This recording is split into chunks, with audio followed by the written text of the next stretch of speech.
ปบมาปากันแถมวันหนึ่งนะวันนี้พลัมว่าปินวันอุโปสัทธาศีลเนอสัทธาญาติโยมไปวัดไปว่ากัน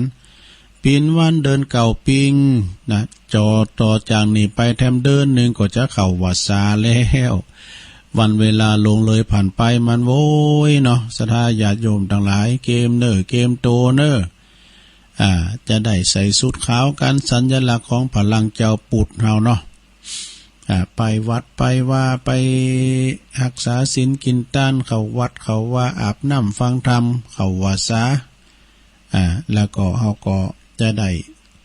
ทนุบำรุงพระพุทธศาสนาของเฮาคือการกุงลุงเริงเนาะโดยการจันโลงพระพุทธศาสนาของเฮาคือถึงจินลูกจินหลานไปนะ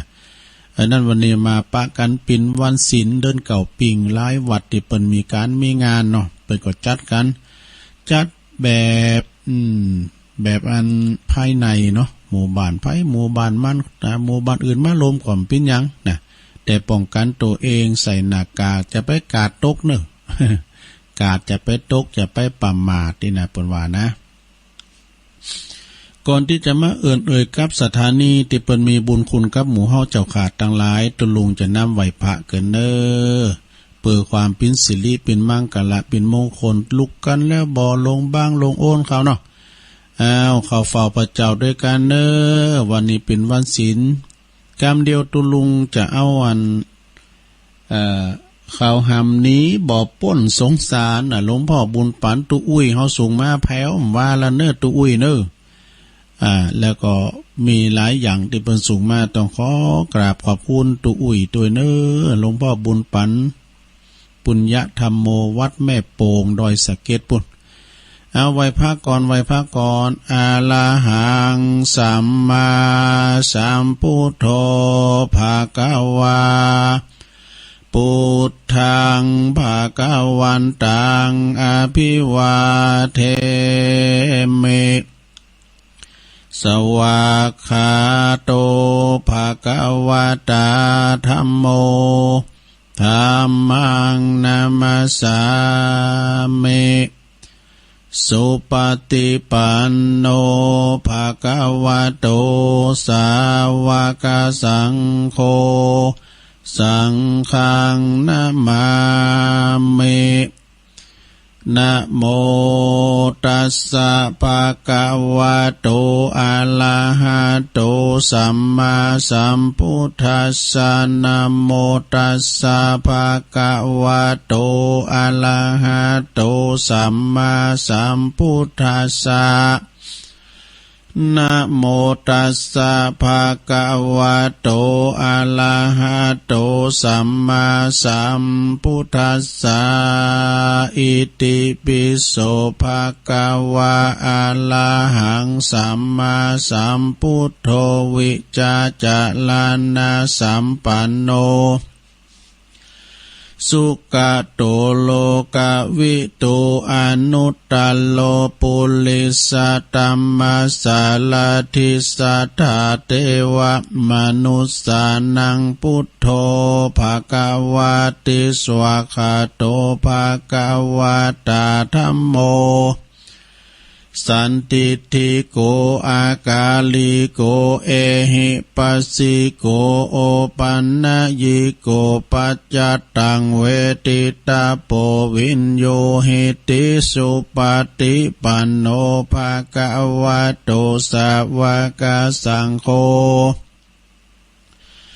อุจจุปฏิปันโนภะคะวะโตสาวกสังโฆยายะปฏิปันโนภะคะวะโตสาวกสังโฆสามิจิปฏิปันโนภะคะวะโตสาวกสังโฆญาติตังจัตตาลิปุลิสายุคันนิอัตตาปุลิสาปุคาลาเอสาภะคะวะโตสาวกสังโฆอาหุนายโยปาหุนายโยตักขินายโยอัญจลิกาลนิโยอนุตตลังปุญญเขตังโลกัสสาติ จยันโตโพธิยาโมเลสกายานังนันทิวัตาโนเอวังตวังวิจัยโยโหหิจยสุจยมังกัลเลอปะลาจิตาปันลังเก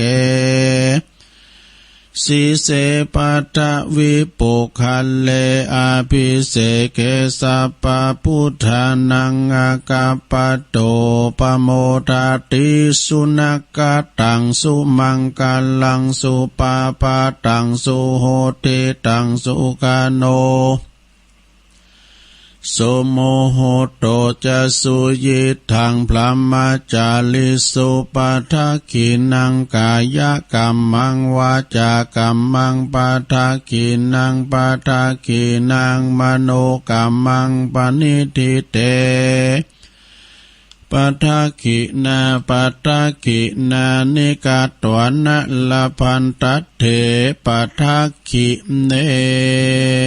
สัพพิติโยวิวัจจันตุสัพพะโลกโกวินาศตุมาเตภวัตวันตลายโยสุขีติงกายุโก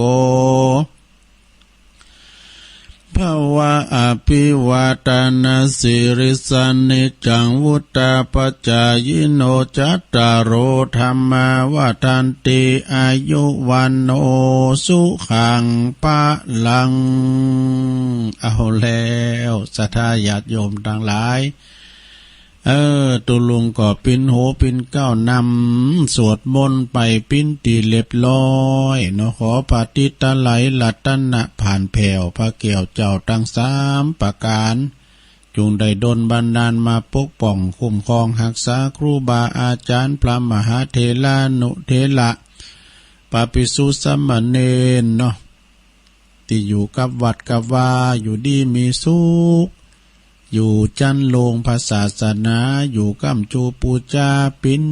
เนินาบุญศรัทธาได้สักการะบูชากราบไหว้ยึดเหนี่ยวจิตใจนะเผยแผ่สัจธรรมคำสอนขององค์พระสัมมาสัมพุทธเจ้าเปิดมาตานโกเข่าก็เอวังโหตุหัมหิหัมไฮปอนโวหานี่มันแน่นใจเนศธาเนาะไปหอดเมื่อเจ้าก็ขอเป็นเขาง่ายไปหอดเมื่อควายก็ขอคือเป็นแผ่นเชื้อแผ่นพายนะโทษการวันรับก็ขอให้ได้เงินหมื่นการว่าตื่นก็ขอให้เงินหมื่นหายแต่กลายเป็นเงินแสนหิมเดียแหละหำไปเถอะเนาะศรัทธาญาติโยมทั้งหลายแต่ก่อนตุลุงปิ้นตูใหม่ไปตานเก่าสลากะไปกินสลากวัดไต่วัดเหนือเบิ้ลนิมนต์ไปป้าใส่ของนักเลงน่ะเอานักเลงถึงหงเฮนนี่ล้อมหน้าล้อมหลังครูบาอาจารย์นางผลึบทื่อๆนี่เนาะอาศัยเครื่องมันดังได้ดอกเครื่องเสียงที่เปิ้นออกงานนั่นนะเขาก็น้มไม่มันใหม่นี่เนาะโอ้อันนี้แสนหนึ่งนี่ปดโตหน้าแดงบึดๆเก้าหูแดงแล้วนี่ตอนนั้นเนาะปดโตอันโตลงตอนนั้นห้องตุปีเนาะอันปั่นป้อนไปตามนี่เนอะเนี่ยบูรพาจารย์ที่เปิ้นล้มหายแต่จากไปเนี่ยเป็นครูเป็นบาที่อยู่ห้องห้ามห้องเฮนเปิ้นเคยสั่งเคยสอนผันโลงด้วยเนาะอาศัยเครื่องมันดังเนี่ยก็แต่งรับตานี่วางหัวตูมยำก็เด็กก็มึนซะหน่อยเด็กก็ยาน้ำเท่านั้นยะทาอันนี้ลืมอ่ะยะทาวาลีวหารก็เดี๋ยวนี้ก็คลองแล้วเนาะปันป้อนโวหารนี่ก็มอกป้อไว้ได้เนี่ยนะไม่ใช่ปันป้อนข้าวแห้งนะเอาตุปอปันป้อนนี่ปู่รู้เฮาก็กำข้าวถ่าเนาะเพื่อบ่ได้กินข้าวให้แล้วแม่นเฒ่าคนนึงก็มาเดี๋ยวไปกินเด้อพิเศษหยังเฮ็ดทอบอันนี้เนาะเฮาก็ถ่าโทษตุปอตอนนั้นเขากำที่ไหนก็วางโหตู้ในปุตตมกมาไล่โผดผูกนี่ป้อนเข่าแห้งไงเนาะเขาก็เอากำดิจ้ะเอากำดิกำเข่าพอเอาคันบัดเฝ้าเข่าเลยเนาะพอผมควายอ่ะมือในปูออกปูมันใครจำแล้วนะมันใครเหนือนะมันไล่แมงมุนนี่ฮะบ่มันนั่นก็ยาวล่ำท่านหมอก็ตาม5ไฟตาม5มันเนาะก็ต้องขอ หือศรัทธาญาติโยมต่างไปเนาะก็อยู่ดีมีสุขเน้อหลวงเน้อมีความสุขกายสบายใจอยู่กับบุญกับวาสนากับบุญกับกินกับทานไปแจกจ่ายขอขอบคุณทางสถานีวิทยุเพื่อการศึกษาพระพุทธศาสนาและวัฒนธรรม FM 104.50 เมกะเฮิรตซ์วัดไฝหินจังหวัดเชียงใหม่โดยเมตตาบารมีธรรมอาจารย์ท่านพระครูสมุวิสุวัฒน์วรกิจโจท่านพระอาจารย์เอาใจดีเปิ่นควบคุมโดยตนเองลูกเจ้าเนาะแบ่งปันความสุขคุณเฒ่าเปิ่นได้ฟังเพลงก็นาจิตตังนะโยมเนอะบางพองเปิ่นก็หันโดยว่าเพลงโมนดีนะบางพองคนเปิ่นก็บอกว่าเอาเพลงเดียนเนี่ยเอาเพลงธรรมะใส่เอาเนี่ยตุลุงก็ทำใจอยากเหมือนกันนะเอาธรรมะใส่เอาตุเอาเพลงธรรมะเปิ่นเลิศเปิ่นเติมหยังเพลงเพลินพรมแดนหมู่นั้นน่ะเพลงที่เป็นธรรมะน่ะแต่ว่าคุณเฒ่าเปิ่นก็ขึ้นไขฟังย้อนยุคแท้หมอทำใจอยากเหมือนกันเนี่ยแล้วก็ขอบคุณทางสถานีวิทยุนะของคณะสงฆ์อำเภอฝางโดยเมตตาบารมีธรรมประเดชพระคุณหลวงพ่อพระครูสุจิตานุรักษ์ด็อกเตอร์ท่านเจ้าคณะอำเภอฝางหลวงพ่อใหญ่เฮาเนาะ FM 100.25 เมกะเฮิรตซ์ตั้งอยู่ณที่วัดพระบาทอุดมนบ่อสาวาเนอะสำนักวิปัสสนาขอบคุณตุปีเลินด้วยเนอะก็เกี่ยวสัญญาณไปพี่น้อง3อำเภอฟังกันไปแล้วบอกว่าจะปีนฝางไม่อายชัยปราการอำเภอชัยปราการก็เมตตาบารมีธรรมอาจารย์หลวงพ่อท่านพระครูสถิตธรรมรักษ์นะวัดป่าไม้แดงเจ้าคณะอำเภอชัยปราการเมตตาบารมีธรรมหลวงพ่อท่านพระครูวิธานธรรมโสพลอันนี้เจ้าคณะอำเภอแม่อายวัดแม่อายโลงเนอะนี่ก็ครอบคุมหมดนะ3อำเภอนี่นะบึดก็โทรมาแถมแล้วก็สถานีวิทยุนะอันนี้คืน9875เพิ่งกำลังเปิดเพลงสักกำนี่ว่าประเพณวานะแม่เพลงข่าวเตี้ยว่าเพลงออกแล้วตุลุงเพลงออกแล้วที่จริงนี่ตุลุงเปิดตั้งหมดตี 1 ปลายหรอกโอ้เมตตาบารมีธรรมอาจารย์พระครูสมุวิสุวัฒน์เนี่ยเปิ้นขางเพ่งเขาเจ้าเปิ้นเอาใจคุณเฒ่า ต้องขอบคุณในเมตตาธรรมด้วยเนอะ89.50 บ้านทุ่งเลลิโอของปดมตัวเนาะแล้วก็สถานีวิทยุ98.15 คลื่น.75 กันเนาะ98.75นี่คืนธรรมะเพื่อชุมชนวัดห้วยตองสักกับขอบคุณในเมตตาธรรมครูบาอาจารย์ที่อยู่ตั้งสถานีตัวเนาะเปิ้นก็เกี่ยวสัญญาณไปปิ้นตีเรียบร้อยแล้วทำสักบื้อนี่ก็จะมี103.50จากแดนดินถิ่นล้านนาบ้านโฮงโงนำบ่อโลงเนี่ยคุณรุจิสมบัติเปิ้นก็จะปล่อยสัญญาณมานะแล้วก็106.25 มนต์เสียงธรรมจากแม่แจ่มโดยเมตตาบารมีธรรมหลวงพ่อพระครูมงคลวิสิทธิ์หลวงพ่อใหญ่เฮาเนาะเจ้าคณะอำเภอแม่แจ่มโอ้หลวงพ่ออำเภอก็มีนักมีหลายนะโยมเนี่ยตุลุงก็ฮู้จักหมดสำเร็จก็ลืมอย่างอำเภอลี่เนี่ยหลวงพ่อท่านพระครูอินทวุฒิคุณเจ้าอาวาสวัดบ้านกลางหลวงพ่อใหญ่อธิบดีสงฆ์ในอำเภอลี่นะหลวงพ่อพระครูอินทวุฒิคุณแล้วก็หลวงพ่อพระครูพุทธิธรรมสุนทรรองเจ้าคณะอำเภอลี่วัดเมตืนบรรหุงล้อพายพระครูวิบูลย์เจติยาธรอาจารย์มหาจำเริญเนาะวัดม่วงโตนพระครูวิวิธธรรมธดาวัดทุ่งม่านนี่เป็นรองเจ้าคณะอำเภอบ้านโฮงนี่ตุงโหจ้างล้อพายเมตตาบารมีธรรมอาจารย์ท่านพระครูศิริสุตตาพิมลด็อกเตอร์หรือว่าท่านพระมหาสุภชัยสุทธิยาโนเจ้าคณะอำเภอทุ่งหัวช้างในวัดห้วยห้างเนาะแล้วมาตอนนี้เราเวงน้องหลองเมตตาบารมีธรรมอาจารย์พระครูประทีปธรรมธาดาเนี่ยอันนี้ไม่ลองอำเภอเด้อเนอะ อำเภอน้อยอยู่เป็นเจ้าคณะอำเภอเวียงหนองล่องเจ้าวัดว่าร้องทานท่าลี่นะอันนี้เมตตาธรรมอาจารย์เปิ้นสูงเป็นกันเองดีวัดอำเภอป่าสร้างก็เมตตาบารมีธรรมในประเดชพระคุณท่านเจ้าคุณพระพุทธบาทพิทักษ์นะเจ้าคณะอำเภอป่าสร้างวัดพระพุทธบาทตากผ้าเนาะเพิ่นมีรอง2กันเด้อเมตตาบารมีธรรมอาจารย์ท่านพระครูศรัทธาพิมลรองเจ้าคณะอำเภอป่าสร้างวัดมะกอก นี่วัดบันกอกพี่น้องบันกอกทุบพร้อมกับหายไปในวัดบันกอกนะวัดบันกอกว่ะพี่น้องบันกอกอ่ะเนาะแล้วก็พระครูวิมลธรรมจารีรองเจ้าคณะอำเภอป่าสร้างรูปที่2เนี่ยวัดสับปุ้งโลงนี่แล้วก็อันตั้งจอมต้องเหรอโอ้จอมต้องก็เมตตาบารมีธรรมในหลวงพ่อท่านพระครูอินทยานรังสีครูบามาเนอะวัดพระพุทธนิมิตเนาะเจ้าคณะอำเภอจอมตองแล้วก็ท่านรองก็เมตตาบารมีธรรมในพระเดชพระคุณท่านเจ้าคุณพระสุวรรณเมธีคือว่าท่านเจ้าคุณแสวงเนาะเดี๋ยวนี้เปิดกจจะปิ้นเจ้าคณะอำเภอจอมทองกันต่อไปเนาะปิ้นลุนไปแต่ตั้งหางดุ้งเราไพ่เนี่ยเมตตาบารมีธรรมหลวงพ่อพระครูอาทรวิสุทธิคุณหรือว่าครูบาบุญตันเนาะเจ้าคณะอำเภอหางดงเนี่ยวัดหนองตะลอง เอามาตั้งแม่วางนี่ก็เมตตาบารมีธรรมหลวงพ่อท่านพระครูสุทธิยานรังสีเจ้าคณะอำเภอแม่วางกันเนาะแล้วก็จอมต้องที่ตุลุงอยู่นี่ก็เมตตาบารมีธรรมหลวงพ่อพระครูสุนทรธรรมานุโยกเจ้าคณะอำเภอบ้านโฮสุมาดอยหล่อนกกระพออันโทรศัพท์ให้โทรมาพุ่นน่ะเจ้าคณะอำเภอดอยหล่อเจ้าวาดวัดพระธาตุโขงขาวเจ้าคณะอำเภอนะรองอำเภอก็หลวงพ่อท่านพระครูสาธุกิจจันนันท์รองเจ้าคณะอำเภอดอยหล่อวัดพระธาตุดอยน้อยมีหยังจ๋าเจริญปอน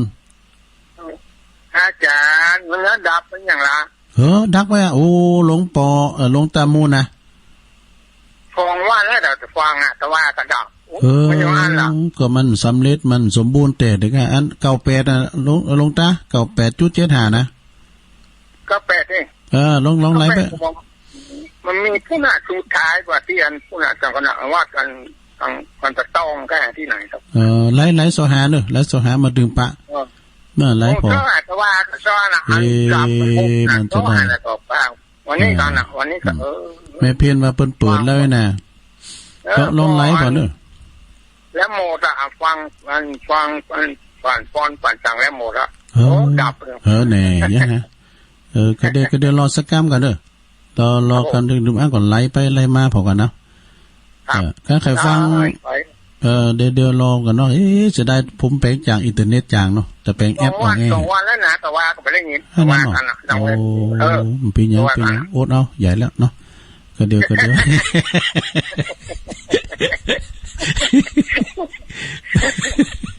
สมาเนี่ยหลวงตาเนี่ยหลวงตามูลเอาไว้ซะหลวงตามูลวัดหนองเจริญบ้านหุงวะนั่นเนี่ยหลวงตามูลนี่นะเปิ้นปิ้นปมยาเหมือนกันเนอะหิบยาเมืองนะอ้าวแม่เพนว่าฮื้อน้ำเนาะเด็กกันเนอะแม่เพนว่าฮื้อดังอยู่กันแม่เพนอันดังอยู่เจ้าว่าคือหลวงตามูลหลายที่100นะเจ้าหลวงตามูล100ว่าเลขร้อยไปแล้วนะเจ้าดังแล้วขอบคุณเอาละมันก็มันก็เปิ้นโหยหาสถานเนาะโอดเอาเนาะจะแปลงไปถึงวันเอามาเข้าเรื่องกันดีกว่าสถานญาติโยมต่างหลายแม่จันติบนะเกตกาลามนี่เปิ้นก็บอกว่าวันที่1ที่ผ่านมาว่ะที่ว่าจะให้ตุ้ลุงเทศทำแฮปปี้เบิร์ธเดย์ไว้วันหน้าน้ำพุกจ้ะพุกกันเนอะแม่จันติบแม่จันติบตอนนี้ไปเอาอันนี้มาไว้เกินสถาญาติโยมทั้งหลายตุลุงกดติ๊กไว้จะหลายนะของหลวงตาของตุอุ้ยเฮาโตยนะของตุอุ้ยก็มีก็นี้สถาญาติโยมเดียวก็จะเตดน้ำเตดทำอยู่ทำมาอันเป็นคำสั่งคำสอนลักษณะของคุณเฒ่าเต็มวางไผ่นะเดี๋ยวกันเนออันนี้มาไว้ก่อนกำบะเก่าเนอของแม่แดงรัตนาดอกตะล่อม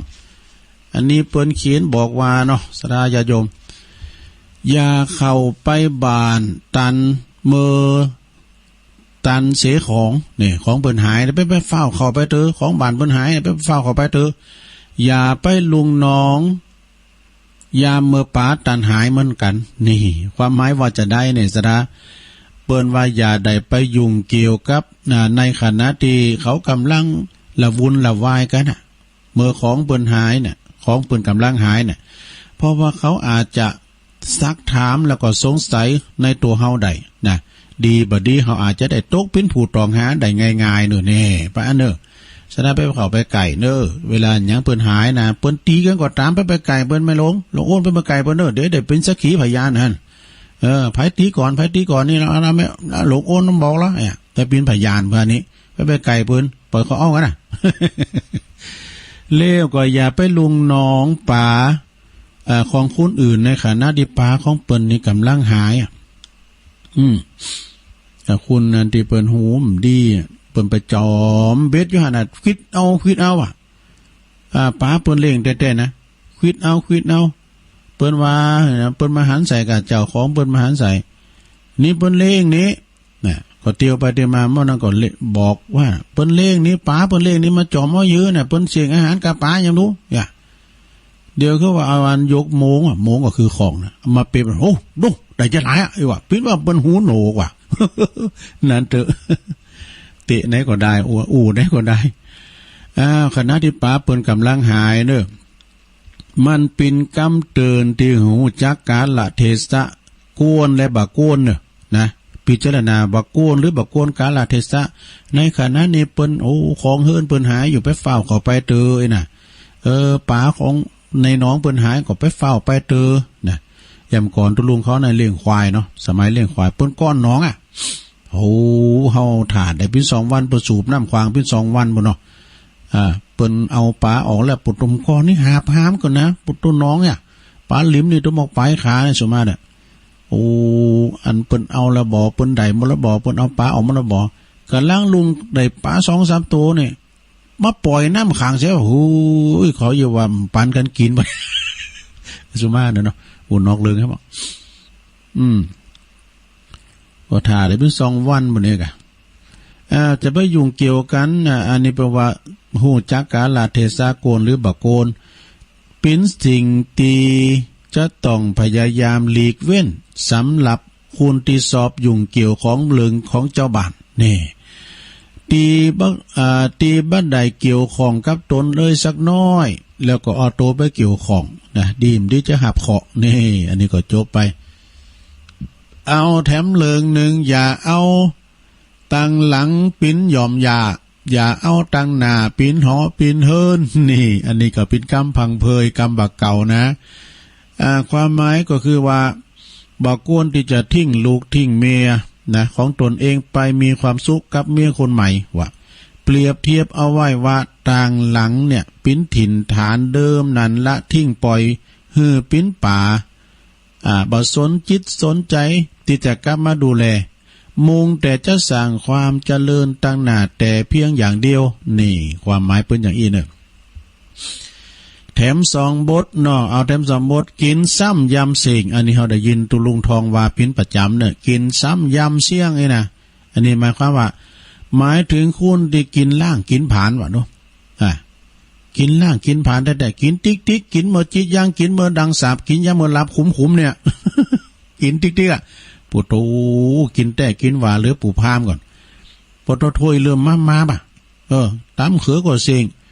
จอพักปังก็เสียงกินแต่กินหวานนิ่มยันจะกินนี่เนี่ยหักเลยนะ อย่างตุลุงทองว่าเพิ่นมากินล่างกินผ่านโดยบางคำหนึ่งถึงมื้อหน้าต่อไปเนี่ยมีเท่าใดก็กินจนหมดบ่หือเหลือไว้เลยนี่เปิ้นว่ากินเนี่ยไปเห็นมันเสียงหือยุดไว้ที่ถ้วยพองหือยุดไว้ที่ถ้วยพองหือเหลือไว้อันนี้ลิ้นจุดถ้วยมาบนี่เอาแต่บทสุดท้ายบทนี่นะยามเป็นดีมีเก่าป่าสิป่าเสือปุดหลังขาดหน้ามีหน้าคนหนึ่งก็แล้วก็หายไป นี่อันนี้นะเป็นอย่างอี้แล้วแต่มันพิจารณายามเมื่อปินดีก็คือเฮามีสิสุกอยู่มีเก่าป่าสิป่ามีน้องมีโลมีหลายว่ะเสือปุดหลังขาดหน้ามีหน้าคนหนึ่งแล้วก็หายไปนี่เวลาเฮาตุกมีไผมาขอมาก่อนเฮาสักอย่างเปิ้นก็แปลว่ายามเมื่อเฮาลำเฮาโรยนี่นะศรัทธาญาติโยมทั้งหลายยามเมื่อเฮาลำเฮาโรยเนี่ย มีป่าตึง10 กว่าคุณเข้ามาเยี่ยมมาเยือนมาใจหาบ่ขาดสายนะบึดคุณหนึ่งมาบึดป่าคุณหนึ่งมาบึดป่าวันตกบึดป่าวันออกมาเยี่ยมมาใจเยียวยาตลอดมาพอมาใจครั้นว่าเฮาทุกอยากอับจนกันอยากเสือขาดหลังขาดหน้านะมีหน้าอยู่คนเดียวก็หายลบหน้าไปนี่เขาทำนองที่เปิ้นว่ามีเงินเปิ้นก่อนนับปินน้องมีทองเปิ้นก่อนนับปินปีถ้าบ่มีเงินตึงทอง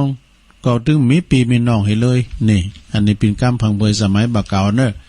แล้วมีแต่มดหนึ่งเปิ้นว่าเขานี่พอดีนะยามตุกไล่ยามตุกอยากไล่ไผบ่ถามหา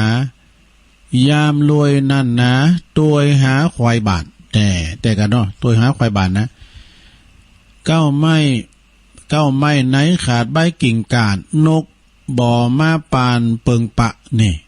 เก้าไม้ไหนหน่วยใบบ่ละนกกาสะปะมาใจแต่กะพึ่งหมูมิ้นนะเพิ่งหมูมิ้นบินไปบ่บินไปไกลอาศัยลมใบกินไว้กินอยู่สางไว้กินอยู่สางมันถึงแต่นะสดาญาโยมทั้งหลายอย่างนั้นบทหนึ่งอย่างตรงลุงวานะที่เปิ้นสูงมากนะเมื่อเฮามีเนี่ยโอ้เมื่อมั่งมีมิตรมากมายหมายมองมา มอเท่านั้นเนาะเมื่อไม่มีมิตรมองเหมือนหมูหมานี่เมื่อมอดม้วยมอละนาแม้หมูหมาก็ไม่มามอง มันถึงอันแต่สังคมเฮานะสังคมช่วยเหลือกันเนิ่มเดี๋ยวนี้นะสนาญาติโยมทั้งหลายช่วยเหลือเฟื่อฟ้ากันบัดเดี๋ยวนี้เพิ่นมีตู้ปันสุก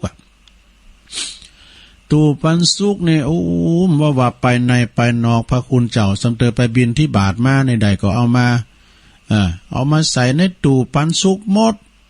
บ่ว่าจะปิ้นมา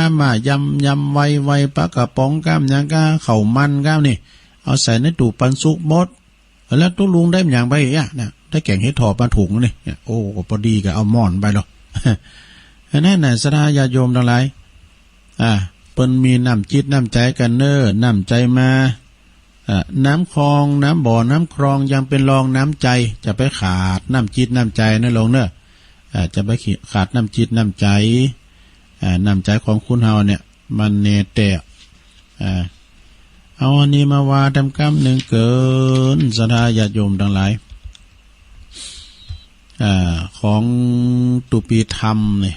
ขาลมตุลุงธรรมติกไหวไม่ไหนตุลุงก็ติกไหวเนาะแต่มืดเมื่อแรงนะตะเตะธรรมนี่สงโบสถ์เนอะโยมเนอะเพราะว่าจะถึงหน้าโบสถ์แล้วจะถึงหน้าโบสถ์ไก่อันที่จะโบสถ์เขาวสานะวัดพระธาตุดอยน้อยนี่จะโบสถ์6 ตุนกันเนอะซื้อมาโบสถ์จับที่เขาจะไปเมืองนานเนี่ยนำเรียนตรงพอละได้อยู่เนอะไอ้นอจะไปเมืองนานไหนนะไปคืนสีขาวเนี่ยปล่อยไปพ่องรถตู้ไปกะเปิดก่อนว่ามันขาดข้านก่อนแหละเขาก็มันมีความจำเป็นเนาะไปทำกิจกรรมไปตานเตนอย่างนี้กะเมื่อแรงเบิดก่อนเลยจะอันเตทำอานิสงส์โบสถ์แล้วพวกในที่สองหากันเนอะทำเตแฮปปี้เบิร์ธเดย์ย้อนหลังของแม่จานติ๊บเกตกาลามแต่สอหาก่อนกันมีอย่างก็ได้เอานั้นมาวาเนี่ยว่าด้วยกันเนี่ยงานยิ่งใหญ่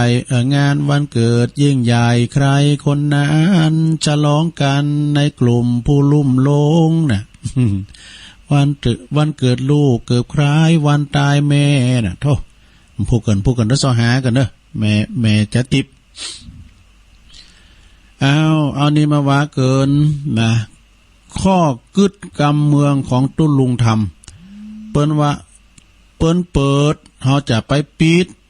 เฮาอย่าได้ไปปิดเปิ้นเปิดเฮาไปปิดน่ะมันบ่ได้แล้วก็เปิ้นตั้งหลายว่าผิดเฮาจะไปเถียงเปิ้นว่าถูกก็ถูกแล้วนะเปิ้นว่าไม่ยิงก็ว่าพอใจเปิ้นว่าพอใจก็ว่าไม่ยิงมันโซนต่างเปิ้นนะเปิ้นว่าเปิ้นปลูกเปิ้นฝังน่ะตัวเก่าจะไปถอนจะไปลื้อถอนเนี่ยจะไปลื้อถอนเปิ้นปลูกจะไปถอน เปิ้นแนะนำพร่ำสอนก็อย่าได้ไปหลีไปอันเลือกรรมโอดดีเนี่ยเปิ้นสอนนี่บางคนนี่อันได้นะลูกเต่าล้านลิ้นกันปอแม่สอนนี่ปดเทงกรรมบัดตกฝากอันนี้เป็นกรรมบักเก่าเนอะเทงกรรมบัดตกฝากปอแม่ได้กรรมเขาได้เป็น10 กรรมบ่ปอยแม่เขาไปหู้หยังจบป.4 อ่ะเปิ้นจบปริญญา มันตอบพร้อมได้นะเนี่ยปริญญาเนี่ยมันตกงานกันอยู่พ่อแม่จบป.4เลี้ยงดูมากี่คน7-8คนได้เนาะแล้วว่าเขาเดี๋ยวแล้วมาคูดเมืองแตนกะเมื่อก่อนนี่คุณเฒ่าไปคูดเมืองแตนนะเนาะเอาคอบกเอาจอบเอาคอเอาเสียมเนี่ยไปมันไปยากอย่างตุลุงบัดเดี๋ยวนี้เปิ้นมีรถแมคโครเนี่ยมันขึ้นว่าปูนนำแล้วการมันไม่เปิ้นมังมีก็อย่าไปคิดลิษยาเนาะ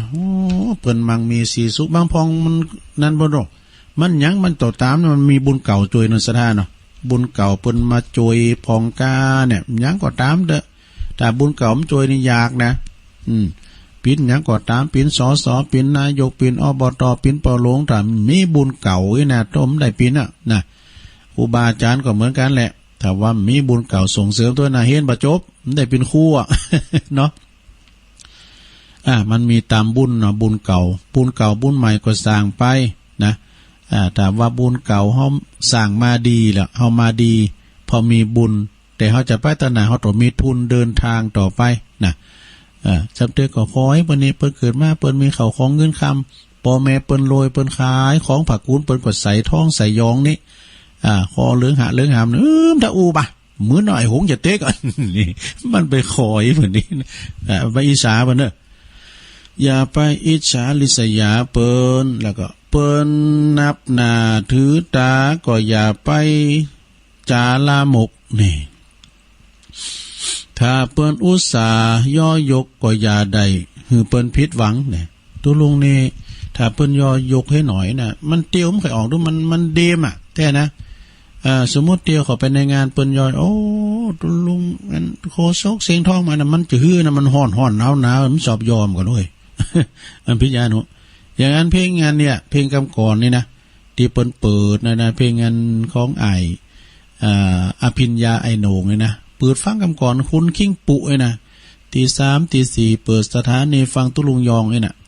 นักเทศเสียงทองกันถึงได้นี่ปุละโอ้ไข่ตัดบทนี่ออกน้อยนะมันจะฮื้อนะมันแต่คิดแต่โคงใจจะฮื้อนะกันว่าตำนานดอยน้อยเฮ็ดแต้ก็ดี เอาเขามันก็เกยไปได้ไหมฟังคำก่อนนี่คือว่าการเปิ้นยอเนี่ยมันไม่เคยสู่มันมีเหมือนกันโฆษณาการบางตุนบางองค์บางคุณคุ้นบานก็ตามด้วยกันหอยอนี่นะกันหอยอนึงมันเล็บไปเล็บมาเนี่ยก็เดี๋ยวไข่เขาตักออกไม้นี่ โอ้ปนนานก็มาได้อ่ะโอ้ปนนานปนหุมกินหุมตาเนี่ยมันรู้ยิ้มแย้มแจ่มใสนี่การเปิ้นมาชำพองเปิ้นเขาตักออกไม้แต่เปิ้นสู่นะปรุณาแดงวุ่นๆน่ะแต่ไปเยทำซ้ำเนี่ยตักออกไม้น่ะมันจิตใจคุณเฮามันเหมือนกันนะนาจิตตังน่ะนอสถานเนาะเปิ้นอุตส่าห์ย่อยกจะไปหือเปิ้นผิดหวังนี่ถ้าเปิ้นยิงจังก็ยิงจะไปเสนอหน้าเนี่ยเปิ้นถ้าหาจ้างโตอยู่หั่นแล้วไปเสนอหน้าบัดนี้ หือหันหน้าอยู่เปิ้นคอยท่าเฮาก็จะไปหือเปิ้นรอนานนี่จะไปเปิ้นถามมึนถ้าเปิ้นทำบุญสุนทานก็จะไปโกนไปคุยนี่เฉพาะไปเกิดไปเกิงเปิ้นนี่นะเปิ้นจะทำบุญไปเกิดไปเกิงไปปิดตูวัดให้ไปปิดเนี่ยเปิดได้แล้วเนาะเอาอย่างอาจารย์พระครูวาเนี่ยเปิ้นไปกาดนี่เปิ้นเป็นคูณเป็น500เป็นปั้นบ่นี่นะมาวัดใน30-40คูณไปปิ่นสังใส่แมสได้กันเด้อปิ่นหยังน่ะมาปล่อยเด้อเนาะปลดปล่อยเด้อมันไก่เข้าสารหรือทำเดินเดียวเนาะป้องกันตัวเองเฮอากะมาได้โลสทาอย่างว่าเนี่ยครูบาอาจารย์เพิ่นจะไปสวดมนต์บ่นะไปสวดมนต์เตียนวัดพระธาตุเจ้าสลีจอมทองเนาะแล้วก็เปิ้นหักกันอยู่ดีๆอย่าไปคุยเปิ้นแตกเล่านี่อย่าไปลาวีเปิ้นแตกเล่าอันนี้ก็จบไปนี่ของตุลุงธรรมนะฮะเปิ้นเรียกว่าข้อคิดคำคมคารมตุลุงธรรมเนี่ยพระครูพิสุทธิ์ธรรมสุนทร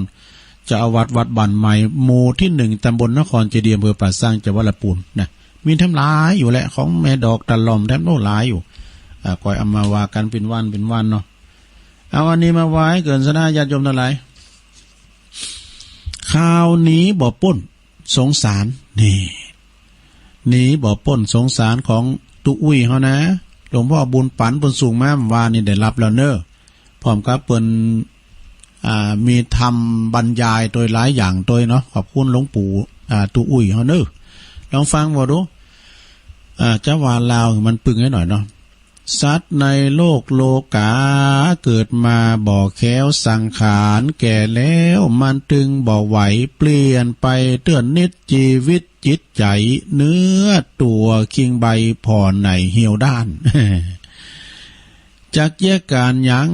การหลวงการบ้านเป็นที่ลำคาญเมื่อยล้า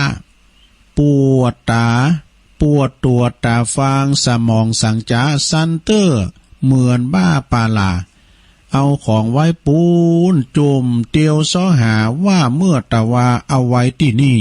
มันดึงอ่านนี้ได้นานลืมหลังมนุษย์คนเฮาเป็นเอาอย่างอี้จะลามีมาจวบปบ40ลืมหน้า50ไข้ครบทบบวกเข้าหลังลืมเป็นอย่างนี้แต่ภัยบัดต้องฝืนมั่มหนึ่งมาหนึ่งนังนะมาหนึ่งนังเป็นไปดังอี้อันนี้จักกรรมนำมาก่อนกี้มันหากติดมาบีบกันอันว่าสังขารธรรมชาตินั้นในที่ตัวหั่นเนอนายมีที่ตัวหั่นเนอนายหนุ่มแก่ก็ลุพุไปจนตายเปรียบเหมือนตุงใจกลางบนเจือกห้อย ถูกแดดถูกฝนลมพัดเตื้อน้อยปุดหล่นลงดินย่อยยับหนุ่มแก่ตั้งหลายเปียที่มาทับดับธาตุสี่ดับธาตุสี่เสี่ยงหมดไปธาตุสี่ก็ดินน้ำไฟลุมเด้อสัตว์โลกเฮานี้ย่อมสุดวิสัยมันจักเป็นไปตามกรรมขีดเส้นมีหมอมียาวิเศษบ่เล่นสุดจะเยียวยาและไทยปางเมื่อเป็นคนทำบุญนักไว้ก็เพื่อหวังได้ผลดีเฮือจิตใจนั้นสดใสผ่องสีทำแต่ความดีละชั่วฮือใดชั่วและดีเป็นเหมือนเตียนใต้ติดตามตัวไปบ่อหางเทิงตัวเฮาตายมาลายม้วยม้างยังมีสิ่งอั้นความดีเหลือฝากเอาไว้ในโลกโลกีว่าเฮายังมีดีไว้อวดอ้างจะไปสวรรค์ก็ควรสรรสร้างหนทางไปบนชั้นฟ้าฟังทำความดีอย่าลีรอจ้าเวลาบ่ท่าเฮานาอายุคนนั้นมันสั้นแต่หนาบ่หูเวลาวันตายเน้อเจ้าวันตายเน้อเจ้าทำบุญกุศลอย่ารอฮื้อเท่าหนุ่มสาวคิงเราเพราะได้พร้อมปุญญาธรรมโมขอยกมือน้อมจบเสียเต้าอี้เต้านี้เล่าสู่กันฟังก่อนแหละนายเฮย จบนะของฝากของขวัญจากตุอุ้ยแม่โป่งนี่มีเสริมนิดหน่อยนึงเปิ้นว่าอันเรือนล่างสังขารคือบ้านเช่าดวงจิตเข้ามาอยู่อาศัยส่งค่าเช่าเช้าเย็นไม่เว้นใครอีกต้องไปเมื่อหมดกำหนดวันนะถึงกอบโกยหาทรัพย์ประดับบ้านคิดกะการนำไปเป็นก็เป็นหมันเขาจักยึดสินทรัพย์สินทุกสิ้นอันอย่าได้มันอย่าได้มั่นหมายจิตว่าสิทธิตนนี่ ของขวัญของฝากข้อคิดจากตุอุ้ยแม่โป่งดอยสะเก็ดเจริญพรนี่เพิ่นเขียนมาอีน่ะแอมพูกนี้จะสุมาแก้วตังสามเด้ออันนี้ต้องเลบดีๆก่อนพอตุลุงนี่อ่านหนังสือจ้าเปิ้นมีขันสุมาแก้วตังสามนะแล้วก็เปิ้นยังเขียนไปถึงว่าชีวิตงามอย่างตัวนี้นะด้วยกิเลสตัณหาอย่าเป็นคนนอกคอก อันนี้ของตุอุ้ยเนอขอบคุณเนอตุอุ้ยเฮาเนาะ หลวงพ่อบุญปันปุญญธรรมโมวัดแม่โป่งนะดอยสะเก็ดปุ่นเนาะเอาละบ่สนะญาติโยมทั้งหลายตุลุงยังเตธรรมจบแล้วลูกมันได้ภาคเดียวอะลักษณะขอบคุณเฒ่าจัดต่อนี่ไปทั้งภาคนึงนะวันนี้ก็เจ้าภาพก็แม่เพ็ญขาวเตี้ยบ้านตาจ้างบ้านของขจรพอใจขจรพอใจหายแซ่บฮะโทรมาพร้อมกันนี่ก่อนชายน้อยเขานี่นะเปิ้นอุทิศบุญกุศลไปหาป้าอุ้ยน้อยปันแม่อุ้ยเงินจีนาอิโดยนายอเนกชัยกวินตันไปหาป้าสอนชัยชัยกวินโดยนะเกมนำหยาดไฟเนอร์แม่เพ็ญแล้วก็มีว่านี่ก็มีโยมทองใครงามจากสันทรายหนองจอมนะเปิ้นก็ปิ้นเจ้าภาพตัวเองแล้วก็มีแม่นางบุญปันวงเพชรด้วยเนาะสันป่าซักหลงอำเภอสันทรายเนอะเปิ้นมากัน2คนปีน้องเอาล้านขับรถมาส่งแล้วปอไลปอบุญไลอุพงนี่ปงชัยบ้านปงชัยเนอะปอไลนี่ติดตามตลอดนะเปิ้นก็จังโทรมาโทรมันแต้นโทรหลังไม้ก็มีขอบคุณหลายๆเนอะปอบุญไลแล้วก็ต่างพี่น้องต่างปงชัยด้วยเนาะแล้วก็มีสัทธาเจ้าภาพก็นายปอบุญลักเนอะดวงคำสวัสดิ์นะเปิ้นอยู่บ้านปูจ้ามเจ้าเปิ้นก็โทรมาเนาะ ขอบคุณหลายๆเนาะแล้วก็แถมอย่างไรป่าเนี่ยเตอสกุลน่ะมันเปิ้นนั้นปิ้นการนำกาแฟตุลุงก็เอาซองไปเหือนหลวงพ่อยแล้วเนี่ยเตอสกุลนะบาติกนี่นะเปิ้นก็ปิ้นเจ้าภาพแล้วเปิ้นปิ้นเจ้าภาพนำไฟและสถานหลวงพ่อบุญปันปุญญธรรมโมถวายเปิดอุทิศกุศลหือมารดาบิดาปู่ย่าตายายเทวบุตรเทวดาเจ้ากรรมในเวรต่างหลายทั่วทุกท่วนหน้าขอได้รับกุศลผลบุญนี้เทินนี่ฟังธรรมก่อนปิ้นเจ้าภาพกันตึงลงตึงหลายเนาะศรัทธาญาติโยมต่างหลาย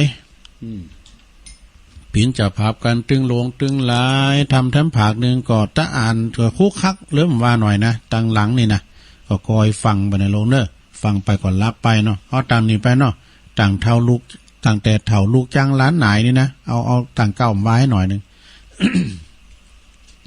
มีหลายเท่าเนาะก็ด้วยก็ลืมนะโมตัสสะภะคะวะโตอะระหะโตสัมมาสัมพุทธัสสะโยจะวัสสะสะตังจิเวตุสิโลอาสัมมาทิโตเอกาหังจิวิตังไสโย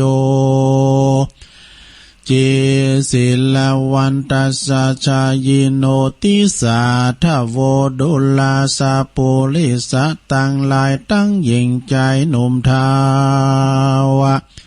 มีสัตตะเก้าเป็นปาตานมีใจบันยกยื่นมายกยื่นฟังธรรมจงตั้งใจแต่จำแต่ตนติดสืบสนโดยไปบัดนี้แด่เตอ ถ้าแต่นั้นมาก็คือเป็นคนเท่าลูกจังล้านนายคือว่าเท่าโศกหลายทาลนด่าลูกตนอยู่บ่ขาดใจห้าวหาดปาลาหาสั่งหันสั่งพิษตาต่อต้อยก็มีกรรมปากย่อยจ่าลายด่างัวด่าควายเป็ดไก่พดมาใส่ปุตตาจุเวลาค่ำเจ้าจูคาบเขาแรงงายแม่บ่เมจุคาบเขางายแรงไผบ่แฝงอยู่เฝ้าย้อนว่าคนเท่ากาลีลูกหลานเลยหนีลีซ่อนไปอยู่บ่อนไกลตาคนนั้นนาบ่รู้ว่าก็มาเก่าอูเตียนขวัญว่าลูกหลานมันน้อยใหญ่มาบอกเกิดไข้เถิงกุลตีเต้ก็คือเท่าทาลุนหยาบลาย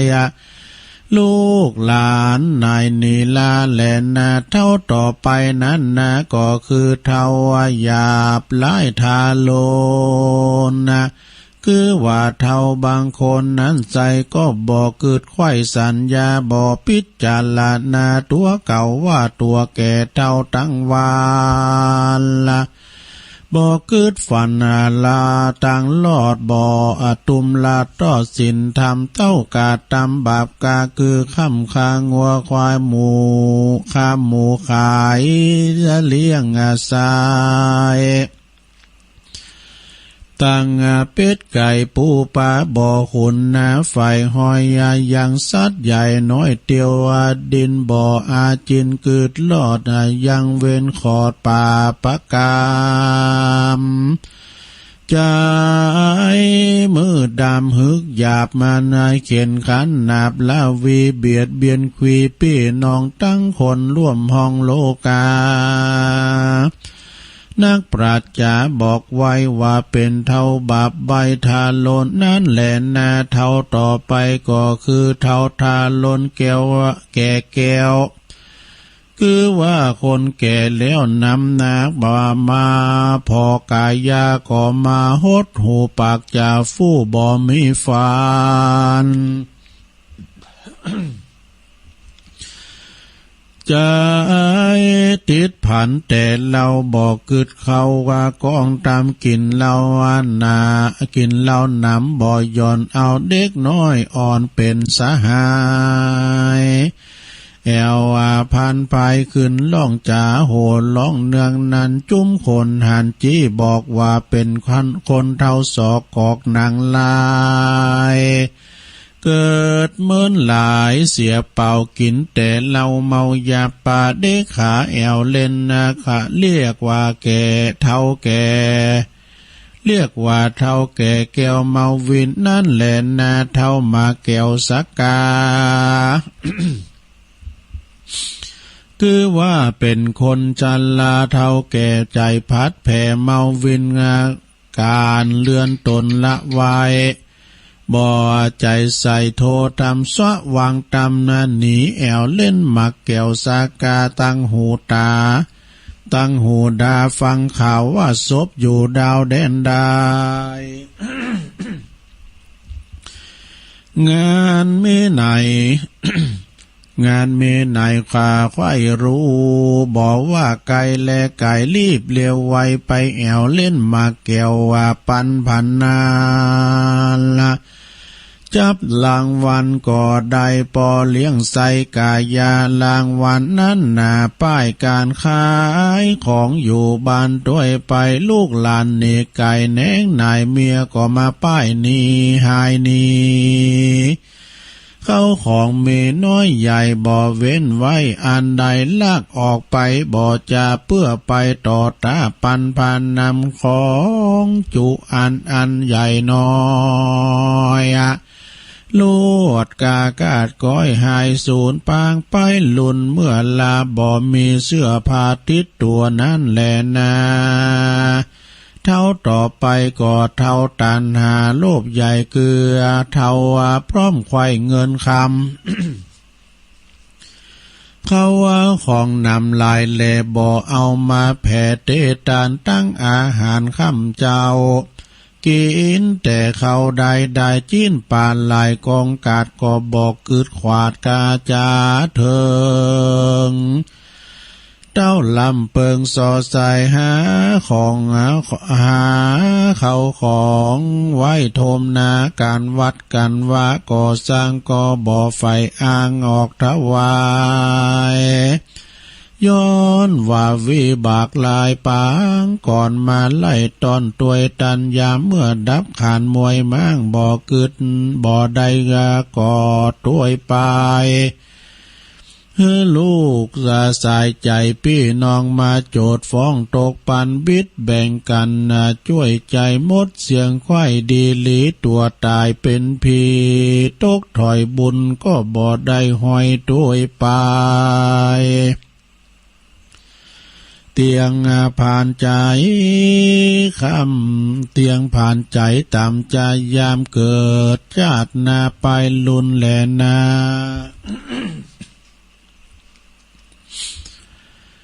เท่าค ควายให้งัววายเป็นเท่าต่อไปก็คือมาหากมาใดเท่ายักษ์พายใจเพศบ่รู้สังเกตคุณนาบ่ฮู้สังเวชคุณนาบ่มีเมตตาก่อเกลือบ่มีใจไฟเอื้อกองทามนะมีใจมืดดำหยาบจ้ากาตำบาปกาเลือลายคางงัวควายบ่เหือดมือเปื้อนเลือดตังวานละใจมืดตันใบบอดบ่เกิดหลอดหันกูนงัวควายนู้นจากล่าเขาของมากนำนาตั้งนาไหลนาตั้งไถนาสวนไร่ก็บ่ว่าไก่แลไก่มันป้อยบ่มีมันป้อยมีใจดำกำสาวขาเลี้ยงลูกเต่าเมียตนจับหลังคนนั้นใส่เย็นนาควายบัวหลามมวนก่อมาจักจวนกับจาหมูคาควายสู่ซุมการบ่คือฐานตุ้งกวางมีควาว่าควายช่วยสร้างเผื่อไทยกรรมจังไหลหยาบหลายเตี้ยงตอบใส่ตัวตันเกยใดหันแลรู้ว่าคนเก่าอู้เทิงหูว่าคนคาหมู่ลายแลยามเมื่อจักเต้าตายแผ่มลานายามว่าเวลาย่อมนาเววาหลายหลากห้องออกปากเหมือนหมูย้อนว่าบาปมาจูอยู่ไกลหันหมูน้อยใหญ่นำน้ำมาปากันมาตื้นญาติชีวิตขาดว่ำวายข้าคนข้าควายอันนั้นใจย่ำเมื่อไก่จักเมื่อมอนก็อาวรหลายหลากร้องออกปากเหมือนควายอืดคลางหลายนาแก่แล้วเต้าแผ่เป็นผีลงอาเวจีต่ำไตล้อนเอาไม่หึงนานนั่นแหละนาเท่าต่อไปนั้นก็คือคนเท่าจะได้อวดรู้ คือว่าเท่าอวดหูจานหลายบอกมันหูอุบายหลายแหล่หูจูแง่จูปาการลู่ตังเนปานจันฟ้าลู่การโลกลานาลู่ตังยาวิเศษศาสตราเพศอาคมจาบ่สมกรรมปากตัวมันหากนี้ไกลต้านจ่าขายกล่าวอูว่ามันก็หูจูปาการมันบอกต้านใส่บาทตัวมันขาดเป็นปีสินดวงดี58มันก็บดกว่าบอกกดแขวดกับตัวเต้าว่ากับตนเต้าว่าบอกคนหนุ่มเท่าฮือลูกเกาขี่ยาตัวมันนั่นหนาหนีห่างเป็นคนเป่าเท่าเป่าวางได้นั่นแหละนาเท่าลิงรู้ตัวลมคือเท่าต่อไปก็คือเท่าบ่อสมกรรมบ่อสมกับเท่าบ่อกึดเล่าปิดจาลานาบ่มีพยาสันส่องฮือแม่นจ้องกองดีด้านไขว่าตีบอกเหตุว่าตนวิเศษเมไหนบอกว่าไก่และไก่รีบสาใสไปปานนะยอมือผันขับไวขอโชคลาภนาใหญ่นาเขาข่าวน้ำยาข่าวน้ำยาบอกแก้วเกิดอยู่แล้วแดนใดก็รีบไปกินอาบก็ฮือสารลาบอินทรีย์ฮือสารลาบอินทรีย์เปียที่ก็มีดังเก่าลวดไปเป่าเสียสมคนเฝ้าขุมบ่อนน้ำบ่อเงินตั้งต่อเป็นกองคนไข่ของที่ไกลล้อมเงินไว้นำนาตั้งลดลาเขาออกเงินล้นออกเรือธงหันจีดงต่างนามาอยู่ป่าเด่นได้ก็รีบเลี้ยวไวไปไวก็ไปบอกกึดไข่สังอากาว่าสมัยนี้นะพอยากจีหลายหากยังมี ลางเตือนนี้ต้องฝ่ายย้อนว่าโตดหลายกวนเมืองเอาผ้าเหลืองมาตุ้มปาดใจเฮาหาดมัวดำส่วนจีตาลงดำนั่นเราว่าก็มีมากเตาวันนำนาควรพิจารณาลายตั้งอย่าได้ฟังยอกุลมาเป็นคนหนุนคนมาหนุนสุยอยู่เธอหลิงรู้ว่ามัวเมาด้วยกำเข่าลมเราชื่อว่าเทาวะชื่อว่าเทาวะเมาลมนั่นแหละนาเทาใจขมต่อไปนั่นก็คือเป็นเทาใจขมปากม่วนเกือว่าเทาอ่อนอ้วนวอนใหญ่จะกำใดจื่นจอยฟังอ่อนอ้อยวอนหูกำมึงกูนั้นก็บอกกล่าวเปื้อนนองแนวว่าใจคนส่วนว่าใจตนนั้นเราดำกำเศร้าปานพีกำบ่ดังกำมามีแต่ก่อนเจ้นปุ่มมอนซ้อนลานว่าคนปากหวานคนสมนรกบ่มไปในนั่นแหละนาเท่าต่อไปนั่นเป็นเท่าดีเหมือนกับปอออกไม่ออกศรัทธานี่แหละนาคือว่าเท่าก็ทวนคือว่าเท่าถูกทวนกองทำนาใครนำตัวลอดเวียงแก้วยอดเนลาปานคือว่าเท่าใจคือว่าเท่าใจบานจื่นจอยอยู่ตามถอยกองทำป่าปากำน้อยใหญ่ละเว้นไว้เสียไกลใครกำได้ออกปากก็บ่เว้นจากเสียสินเต้าอาจินใครลอดเวียงแก้วยอดเนลาปานมันหือตานใส่บาทเว้นบ่ละเว้นขาตังบุญจักจ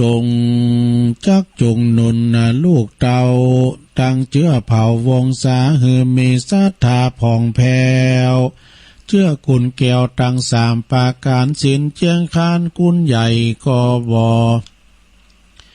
สินเจียงคานกุนใหญ่กดแขวดไว้กับตนบ่เมาวนไว้วันใจตั้งมันสันติบ่ลานีพระเจ้าตั้งพระธรรมเล่าพระสงฆ์สามองค์นี้ใส่คือแก้วใหญ่สามปาการคนทรงสารใหญ่น้อยยึดจงหอยกับตนบ่ทาลนลำบากกันตายจากเมืองคนย่อมเอาตนไปเกิดที่ผาเสดเจยบานคนมีสินเจียงคานมันเตี้ยงมีใจบ่บิดเบี่ยงเฟื่อนไหวแม้นว่ามีไว้หนุ่มเนาย่อมผาเสดกว่าคนแก่เท่าตั้งลายพระที่ดังพระบุญภายที่ไว้เทศนาไว้เป็นตันลาวโยจะวัสสะตังชีเวดังนี้เป็นกาวคือว่าคนเกิดวันเดียวอ่อนน้อยอ่อนศีลบ่ผ่อนเสียตนบ่เมาวนไว้วันใจตั้งมันหันทำพระองค์คำตนพระเสริฐว่าเป็นผู้พระเสริฐเลือนลายกว่ายิ่งใจแก่เจ้าอายุ100 ขวบเขาวาสานั่นแหละนาเนติตาขียาอันเก่าแก่ไขยังลักษณะคนเท้าก็บางกลมโสมเร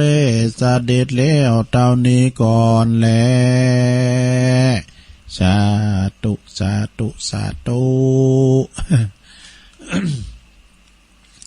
โอ้ติดไปตาไล่ดีๆเฮ้ย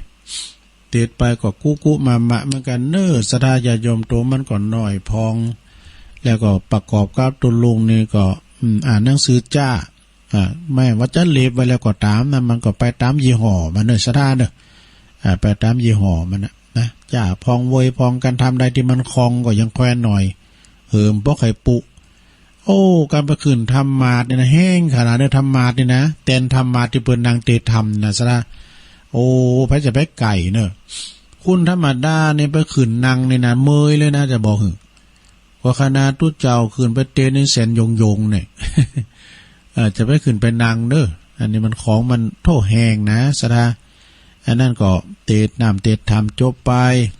ลักษณะของคุณเถ่าได้ว่ามาแล้วซะนะเถ่ามีหลายเถ่านะแต่ลำดับพอนะมีไหนหมดเปิ้นว่ามีหลายเถ่าด้วยกันคือว่าอาจารย์เปิ้นกฎหมายว่าเถ่าหูไว้ได้ดอก เถ่าศอกกอกมายาเถ่าปาลาหมาเห่าเถ่าคูบเขากลางจ้านอันนี้ดีเนอะเถ่าติดลาน้อยอ่อนเถ่าติดบ่อนดงลีนี่เถ่าติดนาตีนแม่กว่างตั้งตาตั้งน้องวังเถ่าลูกจังล้านหน่ายอันนี้ก่อนนะแกนะลงเนี่ยไปเย็บเป็นตัวอย่างนะลงเนอะอยู่กับเขาเนี่ยปล่อยเขาเขาก็สอนเป็นเตอจะไปจะไปโจมไปแซมจะไปเป็นปุ๋ยเหลงกับเขาเนี่ยลงเนอะเดี๋ยวค่อยจ้างโหน่ะ วันนี้มันลุกย่อก็เนี่ยมาแบมอยู่ในตีนอนไหนน่ะอันนี้เถ่าลูกจังล้านหน่ายเถ่าหยาบไล่ทาโลนเถ่าเมาวนแก่แก้วเถ่ามาแก้วสักกาเถ่ามาแก้วสักกานี่ตั้งหูตาตั้งฟังดอกข่าวงานศพไม่ไหนไปนี่ เถ่าตันหาโลบใหญ่เถ่าควายหายโง่วายอันนี้เนี่ยมันดีแต่ลืมบุญลืมกุลนะสดาโง่ควายนี่เปิ้นเฮาจ่ายแหงควายแหงคุณเต้าน้ำลายแหงควายเต้าน้ำเมเนี่ยก็ควายมันไทยหน้าเฮาถึงวันเนาะแล้วการแล้วงานสมัยก่อนนี่เปิ้นหันกุ้นดูหันกุ้นโง่กุ้นควายที่มันเฮาเยหายใส่หน้าแล้วเปิ้นจะมัดมือควายเปิ้นจะสู่ควันควายดูซะนะเนาะพี่ตาอีปออย่างเงี้ยเนาะเปิ้นจะเอาสวยมามัดที่เขาแล้วก็เอาหยังเขานำก็กินคล้ายๆกับเสียงซ้ำเว้ยนะเปิ้นฮู้บุญฮู้กูลมันกันมีมันเฮาก็ได้เยหายเยนาแล้วมันไทยหน้าหือเฮาก่อนนี่บทตัวเฮาไปอยู่มอกให้เหล่าเลยนะเจ้าจีนฟังเดินฟังกลางหน้านะเฮ้ยขวาน่ะมันนึงเด้อแล้วเดี๋ยวยืนจะเถียอันเปิ้นไปไทยหน้ากันนะกะ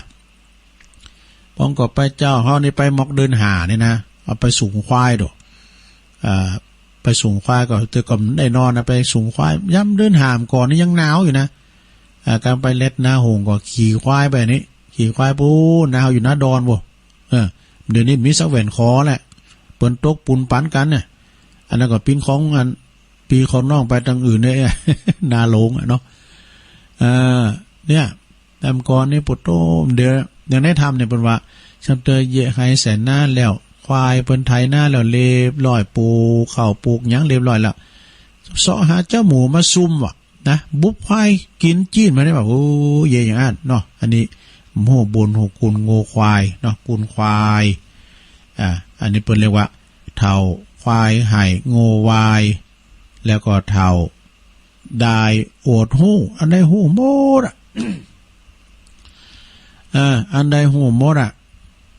อันใดเป็นบุญเป็นกุลหูหมดแต่ว่ามันทำตามใจหลิงหลูดตัวลมนี่เฒ่าใจขมปากโมนอันนี้โมนจ้าหวานเนี่ยครับหมูกับจ้าก็เหมือนกันนะโตอันนี้แปลว่าปากหวานกุ่นสุ่มได้หมอกำอูโมนได้แต่ว่าใจในนี่พอต่อได้เองนะแปลว่าเฒ่าจ้าขมปากโมนปากหวานกุ่นสุ่มเฒ่าถูกทวนกองทำอันนี้ดีเนอะเฒ่าถูกทวนกองทำไข่น้ำโต้นหลอดเวียงเกี่ยวยอดเนลปานอันนี้ดีเนาะ อันนี้ก็ลำดับสดาฟังให้ตัวอีกกันเนาะสดาญาโยมทั้งหลายลักษณะคุณเถ่าเนอแต่บืดนั้นก็จะเอาอันแรงบืดนี่ก็จะอาลัมพาบทเรื่องการโบสการเป็กเนาะการโบสการเป็กต่างๆบทตุเป็กพระเจ้ามหินตะกุมารเคยฟังพระอาจารย์เอาหลักเปิ้นเราก็โมนแต่มันว่าทุลุงยังอัดเทปไว้อยู่นะ ก่อนเปิ้นมาเทศในวิทยุเขาก็ฟังไปโมนไปนะอันนั้นบุตรลุงมาลองฟังบอกกันเด้อตุลุงก็จะเทศแล้วก็จะอธิบายสรุปขอทำแรงบุตรนะนิสงส์ของการบวชนี่บทปิ้นเน่นนี่ได้16เนี่ยก่อนนะเพราะว่า16กับอันว่ากับเนี่ยมันจะหมอกกับไฟแสเนี่ยนะลุงเนอะถ้าว่าบทปิ้นตุเจ้าได้16กับเลยนะกับนึงนี่เปิ้นเปรบ เหมือนกับว่าหินซีมาเนี่ยนะกว้างได้ปันวาสูงกว่าปันวา100 ปีติบนะนี่นะเทวดาเอาผ่าเนี่ยบางอย่างผ่าใยบัวมาหวาดเลยครับตาลาบได้หินซีมาก่อนนั้นมันเลนคลองไปเปงน่ะอย่างกองใจน่ะได้กลับนึงว่าหันดูโอ้ก็จะมึนขนาดไหนพวกเราเนาะ100 ปีติบนี่กันนะ100 ปีติบนะเมืองสวรรค์นะบทตัวมาปิ้นเมืองไทยปิ้นเมืองเฮานี่แต่มันจะฮือแล้วเลยเนาะเอาอันนี้แถมหน่อยนึงเกินซะนะโอ้เอามนงานสังแล้วกันบ่เนาะอันนี้ของแม่น้อยกาดนัดหนังสือของเปิ้นมอบกับปี62เอาอันของอาจารย์บุญเพลินก่อนอาจารย์บุญเพลินยาวิชัย อันนี้ก็เป็นนักปราชญ์ท่านหนึ่งนะ เป็นโฆษกพิธีกรแล้วก็แลได้หมดนะแลได้หมดเอาอันนี้ก่อนใจคุณสปะเนาะเคยว่าแล้วก็ใจคุณมันหอยทีเดียวกันแต่มันคืดความคืดกับมันเหมือนกันเพราะอันน่ะมันกำคืดมันเหมือนกันเนี่ยความคิดโซนต่างกันเนี่ยการพนันจะเกิดขึ้น เนาะแต่ว่าคุณที่มีที่มาที่นี่ก็ขึ้นคุณใจดีเนาะคุณจะใจดีนั้นต้องมีความในใจบ่คุณของมองโม่คุณใจดีนะคุณใจดีนี่มันจะแสดงออกมาทางกายทางวาจานะการคุณใจดีนี่นะจะมีเขาหมอแล้วคุณกับเป็นผิวปากกล้าเป็นห้องเพลงแบบเบาๆอารมณ์เป็นดีหรอกนะอารมณ์เป็นดีเป็นห้องเพลงเป็นผิวปากกล้านะถ้าว่าคุณมันโคตรมันเกตเนี่ยนานนี่ปุตโตพอยังโง่สูกเนี่ยไปไก่มัน พอยังโง่สูกเนี่ยนะปุตโตน่าจังมังวันนี้ปุตโตตาเนี่ยโอ้อย่างตาหลุดแลนอันเป็นนั้นขี้โคตรขี้เกได้แก่คุณใจดำเนาะใจดำต่างกับใจดีนะตัวลุงอูไปกดดังแตนไปนะเพี้ยนะเนาะคุณใจดีคุณมาหอมกันทันทีก็คือคุณใจบุญนี่อาจารย์บุญเพลินนี่เป็นจะซ้อแล้วนะนี่นะซ้อนี่มันก่อนก็รู้ก่อนเป็นซ้อสินซ้อธรรมแล้วเป็นจะซ้อหาซ้อถอยนะไอเตจ้าควายหายเนาะเตจ้าเป็นก็ซ้ออย่างตุลุงทองวาน่ะบาเดียวปีน้อยเตจ้าควายหาย ปลดใจควายนาจะทำปัญหากับปวนคำอีน้อง อันปู่ยังตุ้งมันเป็นปู่อสังหาอันปู่ยังนาเป็นปู่อันอย่างน้องเนาปู่สองหน้าผาเจ้ามันเป็นปู่หังจะได้ โอ้วันนี้ยังหายยัน เตี้ยจ้าคอยหายแล้วเนาะถึงไหนอ่ะเป็นคุณใจบุญเนาะเป็นคุณใจบุญคุณที่มาโหมคุณที่บอกฮู้คุณฮู้บุญนี่นะเป็นคุณใจร้ายเนี่ยโอ้ฮู้บุญคุณอย่างตุลุงว่าเจ้าอากะก็บอกฮู้คุณโง่คุณควายนี่เยะให้แสนนั้นแล้วเอาโง่ไปควายไปซุ่มกันเนี่ยเอาตกปุ่นกันเนี่ยเอา มันมีใจบุญอ่ะนะมันบอกฮู้คุณหน้าสัตว์เนาะเอาไปตกปุ่นขายแค่นี้แล้วก็คุณที่มาบาดอกบาคุณที่มา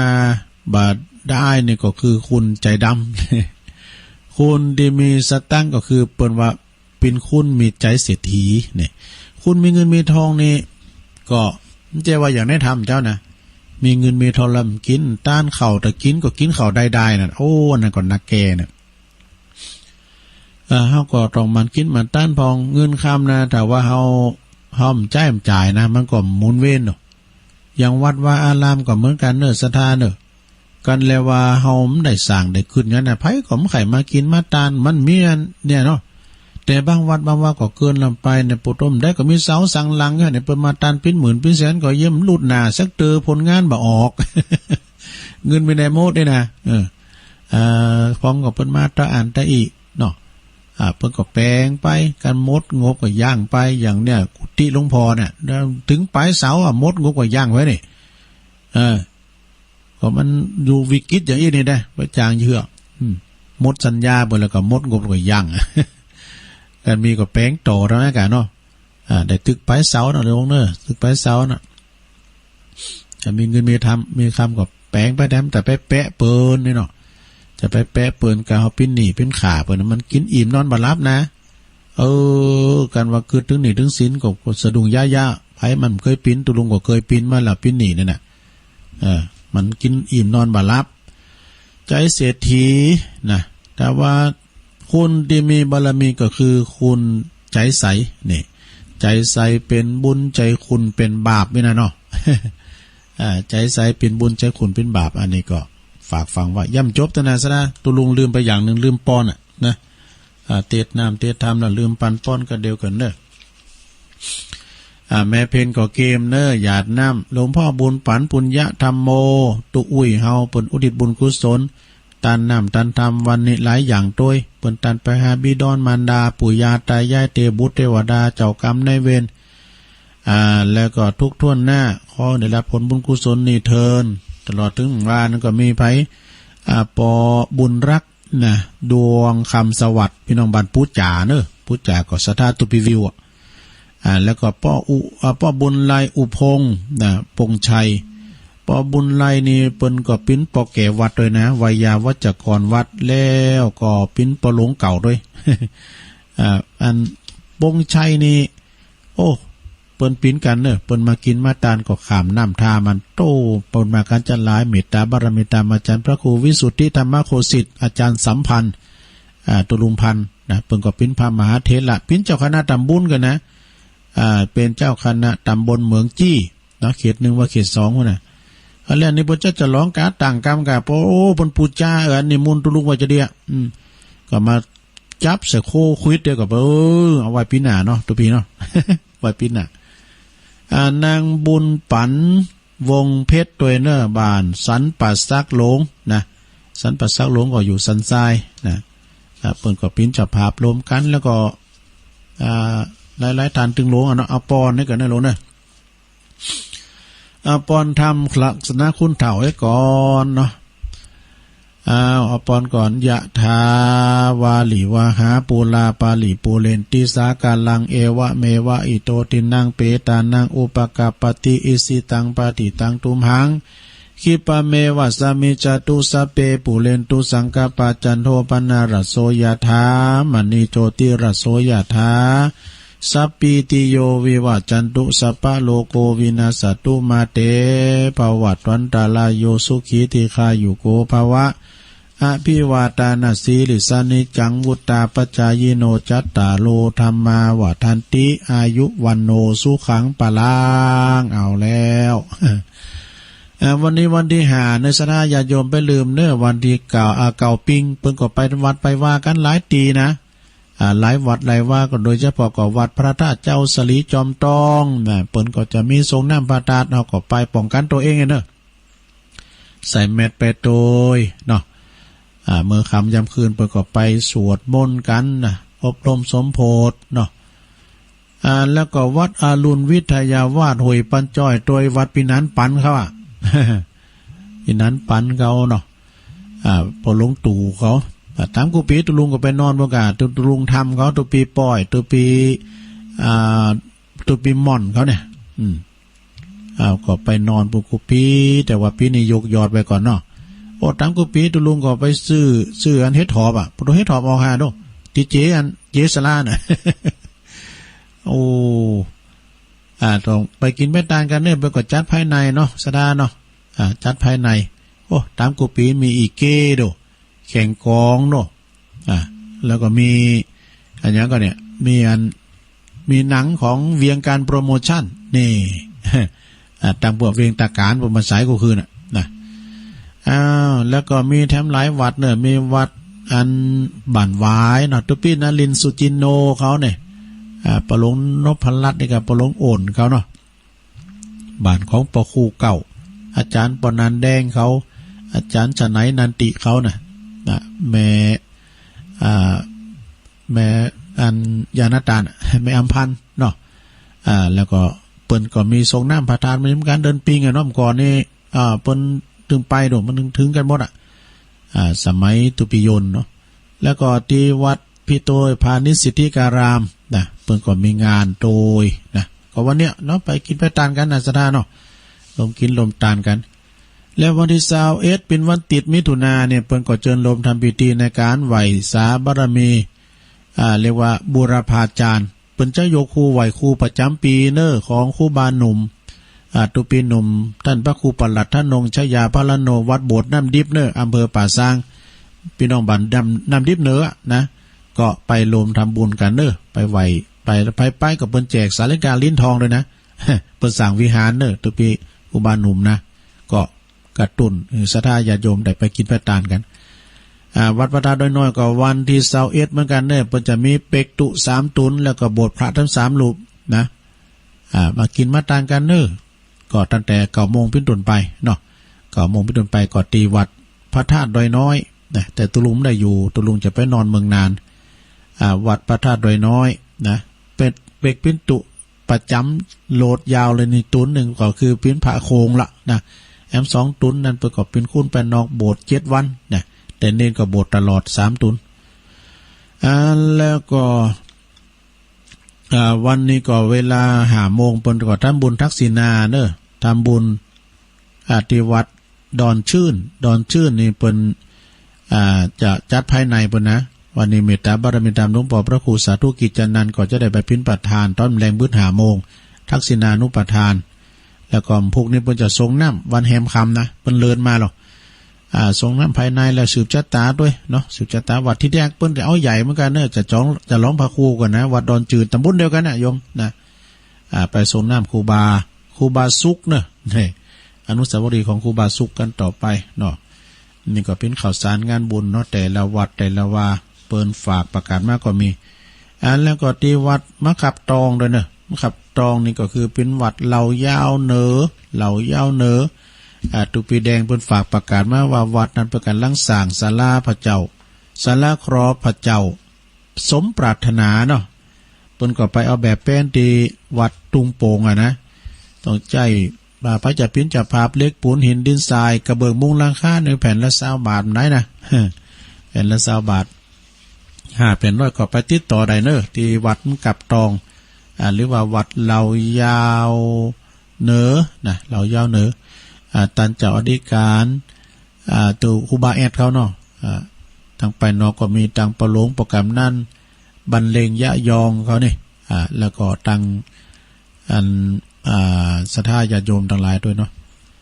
เอาแล้วบอกศรัทธาญาติโยมเนาะตัวลุงจะเปิดสายแล้วในคราวนี้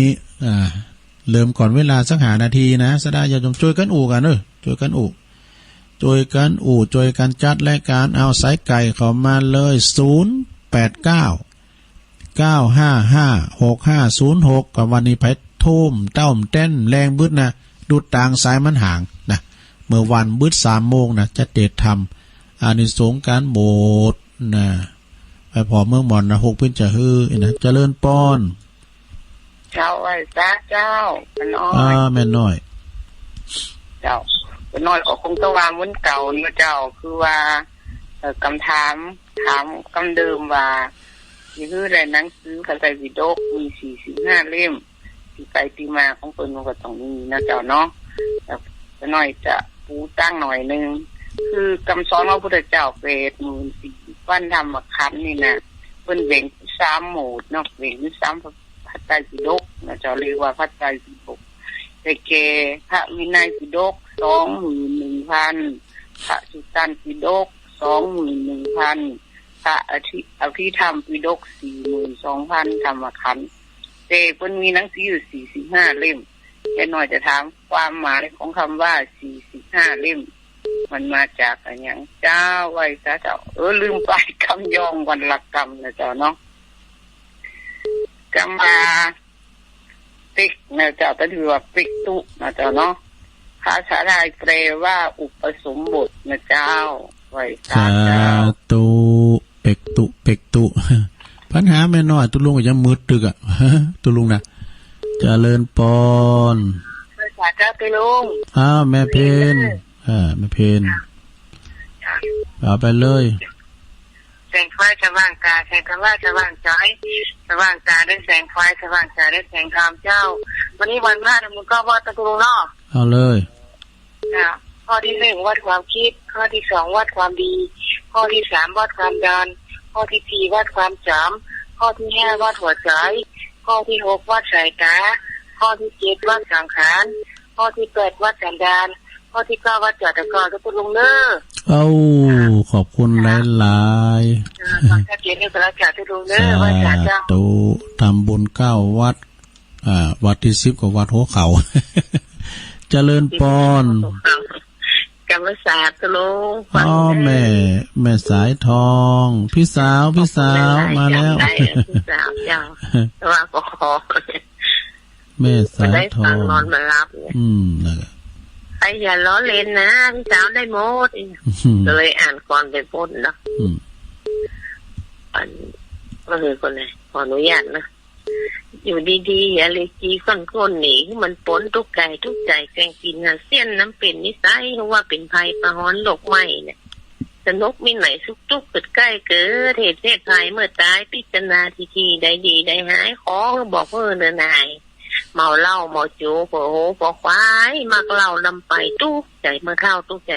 ลยเจ้ายินดีแม่สายทองตัวแทนพี่น้องห้วยการเนาะเจริญปอนไหว้สาเจ้าอ๋อแม่บุกแม่คำปันครับจ้ะแม่บุญปันโอ้แม่ย่อยสันทรายแม่สมพัฒน์ลงฝนตกบ่ลงฝนมันมีฝุ่นหรือมันห้องได้ฝุ่นอันฝ้าห้องนะนี่ตกมันน่าฝนมันตกหน่อยนะเจ้ามันตกหลายนะฝ้าห้องได้ก็นึกว่าจะเอาลันเนอร์น่ะตกไปหน่อยเดียวเนี่ยโหมันเสียงเขาเนี่ยแม่น่ากะงอนเนาะนั่นกะมันห้อนขอบคุณแม่สมพัฒน์หนักๆเด้อโอ้ขอบคุณหลายๆแม่ย่อยสันสายสาธุเอาเข้ามา0899555656เจริญปอนกาภาษาเจ้าตุลุงโซหาได้3วันตาวันเนี้ยแม่บุญปันน่ะไม่ซ่อนหน้าทราย98ก็บ่ได้ยินโอ้นั่นมันออกไปสักประมาณ10กิโลแล้วน่ะนะเสามันแสน60เมตรมันจะถึง30เมตรก็แตะ200วัตต์96ก็บ่ได้ยินแม่สอนแม่เฮ้ยที่เนี่ยขึ้น104แพน่ะกะจ้าแม่วางเนาะแม่วางลุ่มไม่วางบนดีเหมือนกันนะเจ้านั่นน่ะมันดังไหนก็ฟังหั่นน่ะเด้อดังไหนก็ฟังหั่นเจ้ากำลังใจดูยินดีเถอะมันนะแกเนอแม่สอนนี่นะนานนั้นอันนั้นโอ้เดี๋ยววางสายจิ้มเอาเข้ามาใหม่แม่อันนั้นเนาะแม่บุญปันปุ่นอ่ะตั้งเงินหยังก็ปุ่นอ่ะจ้อมแจงหายหน้าให้ตาไปเจริญปอนไปสาธุลุงเอามาแล้วปอเล่งบุญตันวางเจ้าละกะวางเจ้าละเนทันเนดีกะพอบุญตันป่าไล่ช่วงนี้ไม่ได้ไปไหนกะตรงงานนะไปวางนะกะอยู่เนี่ยกะอยู่วัดเนี่ยกะไม่ไปไหนวางเสียอุ่นโต๊ะบ่ท่านมาโต๊ะอย่างเดียวกันเนี่ยนะมาโต๊ะอยากตะบุญโต๊ะหลายมาบ้านเรานี่มีน้อยมีพอดีนี่ก็ไม่จะต่อมันต่อว่ะไปเหี้ยนั่นน่ะพี่ยังโอ๊ตน้ำวันใดวันหนึ่งจึงโต๊ะอ่ะเนาะได้ก็ตึงฮ้อนท่านไปหาท่านเนอขอบคุณเนอปอบุญตันสาธุอันนี้ผู้รักผู้ใหญ่อาวุโสในการฟังเขาเนาะปอบุญตันเขาก้านี่นะเจริญปอนไปหาให้พระครูตัวลุงเจริญปอนเบลน้องเบลมันตื่นเต้นไปหน่อยครับก็เลยแบบเป็นไอ้บิ๊กเนี่ยขอโทษครับผมอันวันนี้ฟังตัวลุงแล้วแกน1 ปลาย 2แล้วครับฟังวันนี้เปิดเพลงเจ้าวันนี้นะอาจารย์พระครู อันจักได้ฟังแล้วก็สับปะเลือ ได้ฟังแล้วครับแล้วก็ได้ฟังอันเพลงทูลทองใจเต็มอัลบั้มเลยอ่ะโตตื่นเถิดซ้ำไว้นั่นนะอันเพลงนั้นโตแม่จันเพ่นคำโพธาเปิ้นสอบนะสวรรค์ชาวนาตัวจื่อบ่น่ะมีไก่ขันด้วยเพลงก็ได้ธรรมะก็ได้อาหารใจเป็นคนเฮาเลยเนาะย้อนยุคคนเฒ่าแฟนรายการเฮานี่คนเฒ่าทั้งนั้นแต่เพิ่นก็ใครฟังย้อนยุคสมัยเปิ้นเป็นบ่าวเป็นสาวคนหนุ่มอมตะนิรันดร์การเนาะผมก็ชอบฟังนะคนฟังกันไปเอาขอบคุณน้องเบลเนอร์สาธุนักร้องน้องเบี้ยวเจริญปอนวันนี้วันผ่านตุลุงวันนี้วันศีลวันผ่านเนอะยายแม่ฟองแม่จันฟองปงดอนเก็บดอกไม้นะเก็บดอกไม้มีการเหมือนมาคือมองฮักสิโกมาโลดีจ้าฮักจะโซโลจะไปวัดนะเหมือนกันนะแกเหมือนกันนั่นใจเลยดีละขอบคุณแม่จันฟ้องหนักๆเด้อบุกโทรมาแถมสาธุภูมิเจ้าปัจจัยแม่นะกะเนาะบุกแต่กะมาใหม่แต่กะบุกกำล้อบุกกำวันเสาร์เจริญปอนไอ้สาจ้าตุลุงอันนี้ก็แม่สีทอนนะเจ้าแม่สีทอนชัยปาการเจ้าฟังแต่เจ้าละเจ้าดีกะแม่สีทอนในปันโยใหญ่เนาะปันโยใหญ่ฝนตกกันเนี่ยมีฝนเหรอฝนตกทุกวันแต่ฝนในตกดีกะเจ้าฝนในตกหลายกับบ่ตกทั้งวันน่ะทั้งวันทั้งคืนมานั้นตกดีแต่กะเจ้านี่กำลังใจตัวนะเจ้าขอบคุณแม่สีทอนหนักๆเด้อปันโยใหญ่เนาะอยู่ฝางน้ำบ่อน้ำมันฝางสาธุ089 9556506เข้ามาแม่แม่ปานีเขาเนี่ยเวียงน้องหล่อง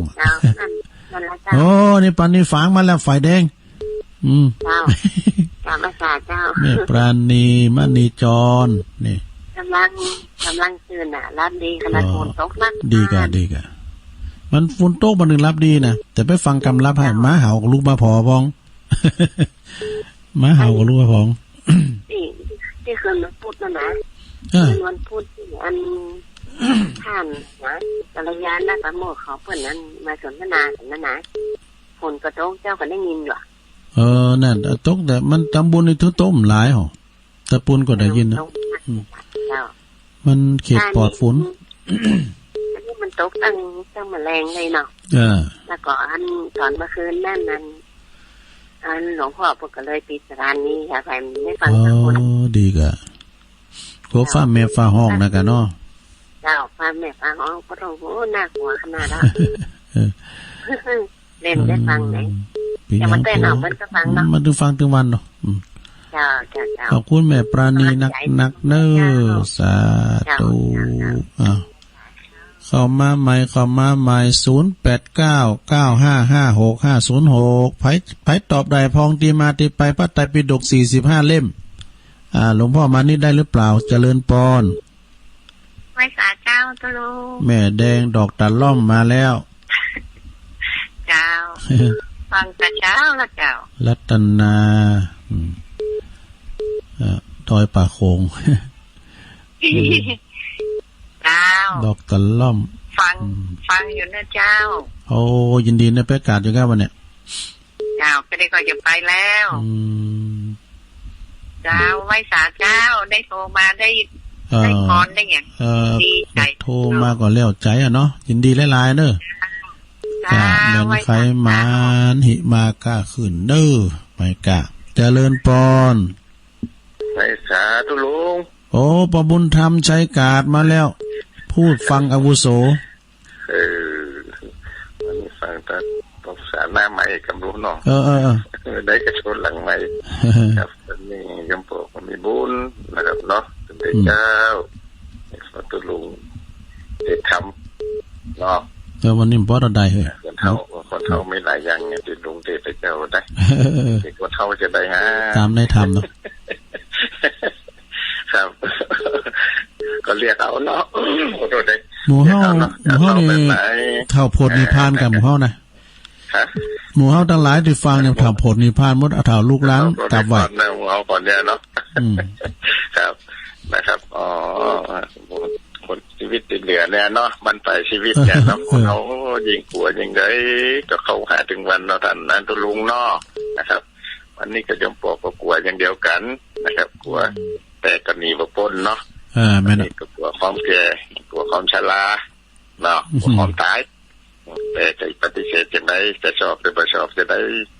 มันจะเป็นสมบัติของคนทุกคนเนาะตุลุงเนาะเอาชีวิตที่เดือนนี่บ่ฮู้ว่าจะเหลือต่อใดนะครับเหลือหลายอยู่เหลือนี่เฮาทุกสิ่งทุกอย่างนี่เหลือนี่เฮาฮู้เนาะมีตัวเลขเฮาฮู้แต่ชีวิตที่เฮาเหลือนี่บ่ฮู้ว่าข้างไปหยังไปเหตุได้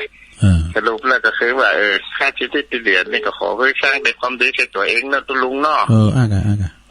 เอาตุลุงเป็นนั้นเสบียงบุญเด้อนะครับเป็นผู้นำบุญเนาะประหยัดที่ทำไปทางที่ดีนะครับเนาะยมเจ้าวันนี้ยมบอกก็มีบุญอย่างเดียวกันพร้อมเป็นญาติธรรมที่เจ้าวันนี้ก็เป็นก็มีบุญเหมือนกันได้ฟังตุลุงเนาะครับเนาะนะครับขอบุญกุศลได้ฟังมันนี่ปัจจัยให้ยมป่อเขาจะเป็นญาติธรรมมันนี่ได้พลังที่ดีๆเนาะตุลุงเนาะนะครับยมป่อเป็นกำลังใจเนอะขอบคุณธรรมเนอะสาธุครับหมูเปิงเนอะป่อบุญธรรมเนี่ยนะเปิ้นอยู่หมูเปิงตุลุงก็ขออยู่48ปีนี่มันปอลอยน่ะเนาะเจริญปอนมาสการเจ้ายายพรล่องวัวแดงสันกำแพงเชียงใหม่มาแล้วฝนตกก็แหมใจตรงกันแล้วบัดตกน้อยเดียวว่าตกตักดีกันว่าตกหักอ่ะวันนี้ตกน้อยเดียวตกไปติ๊กๆผู้ก็ตกกันเนอะผู้ก็โทรมาแถม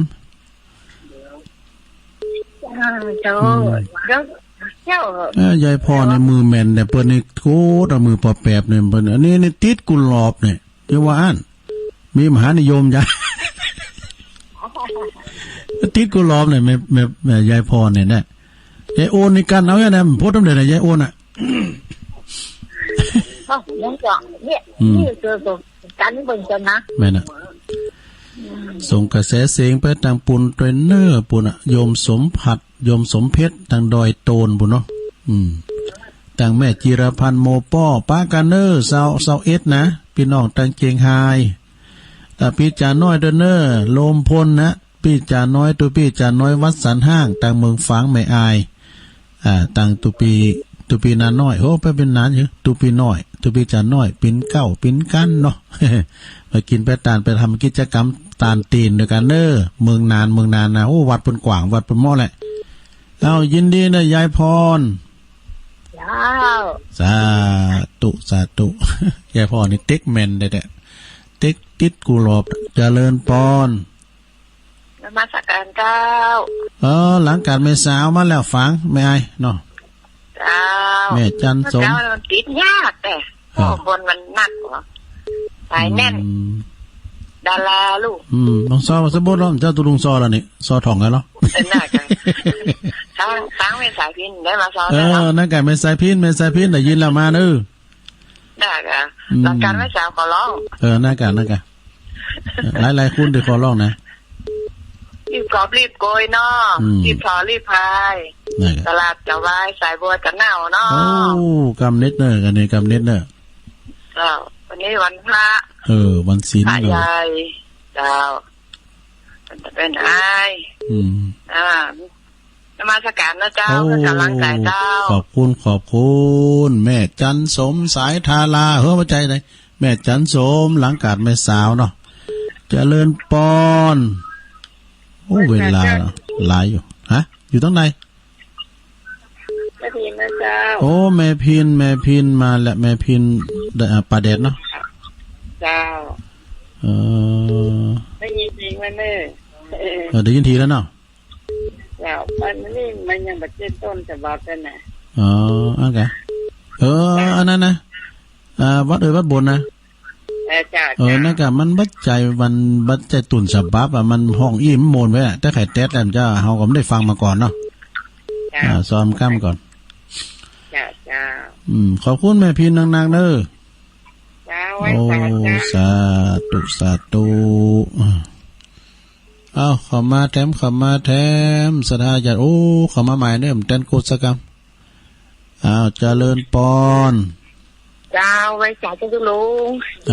แม่เอื้องไพรชัยยองดงศรีห้องเห็นแอลคืนผู้เจ้าลุงนะเมื่อเช้านี่เห็นเจ้าลุงออกนี่ก็แอลอยู่เท่านั้นดีกะขนาดนักเลยเจ้าลุงตั้งแต่ตี 3อินดีเสียดายแต่ว่าเมื่อไหร่ไม่ต้อง8 โมงเนี่ยนักขนาดเลยเจ้า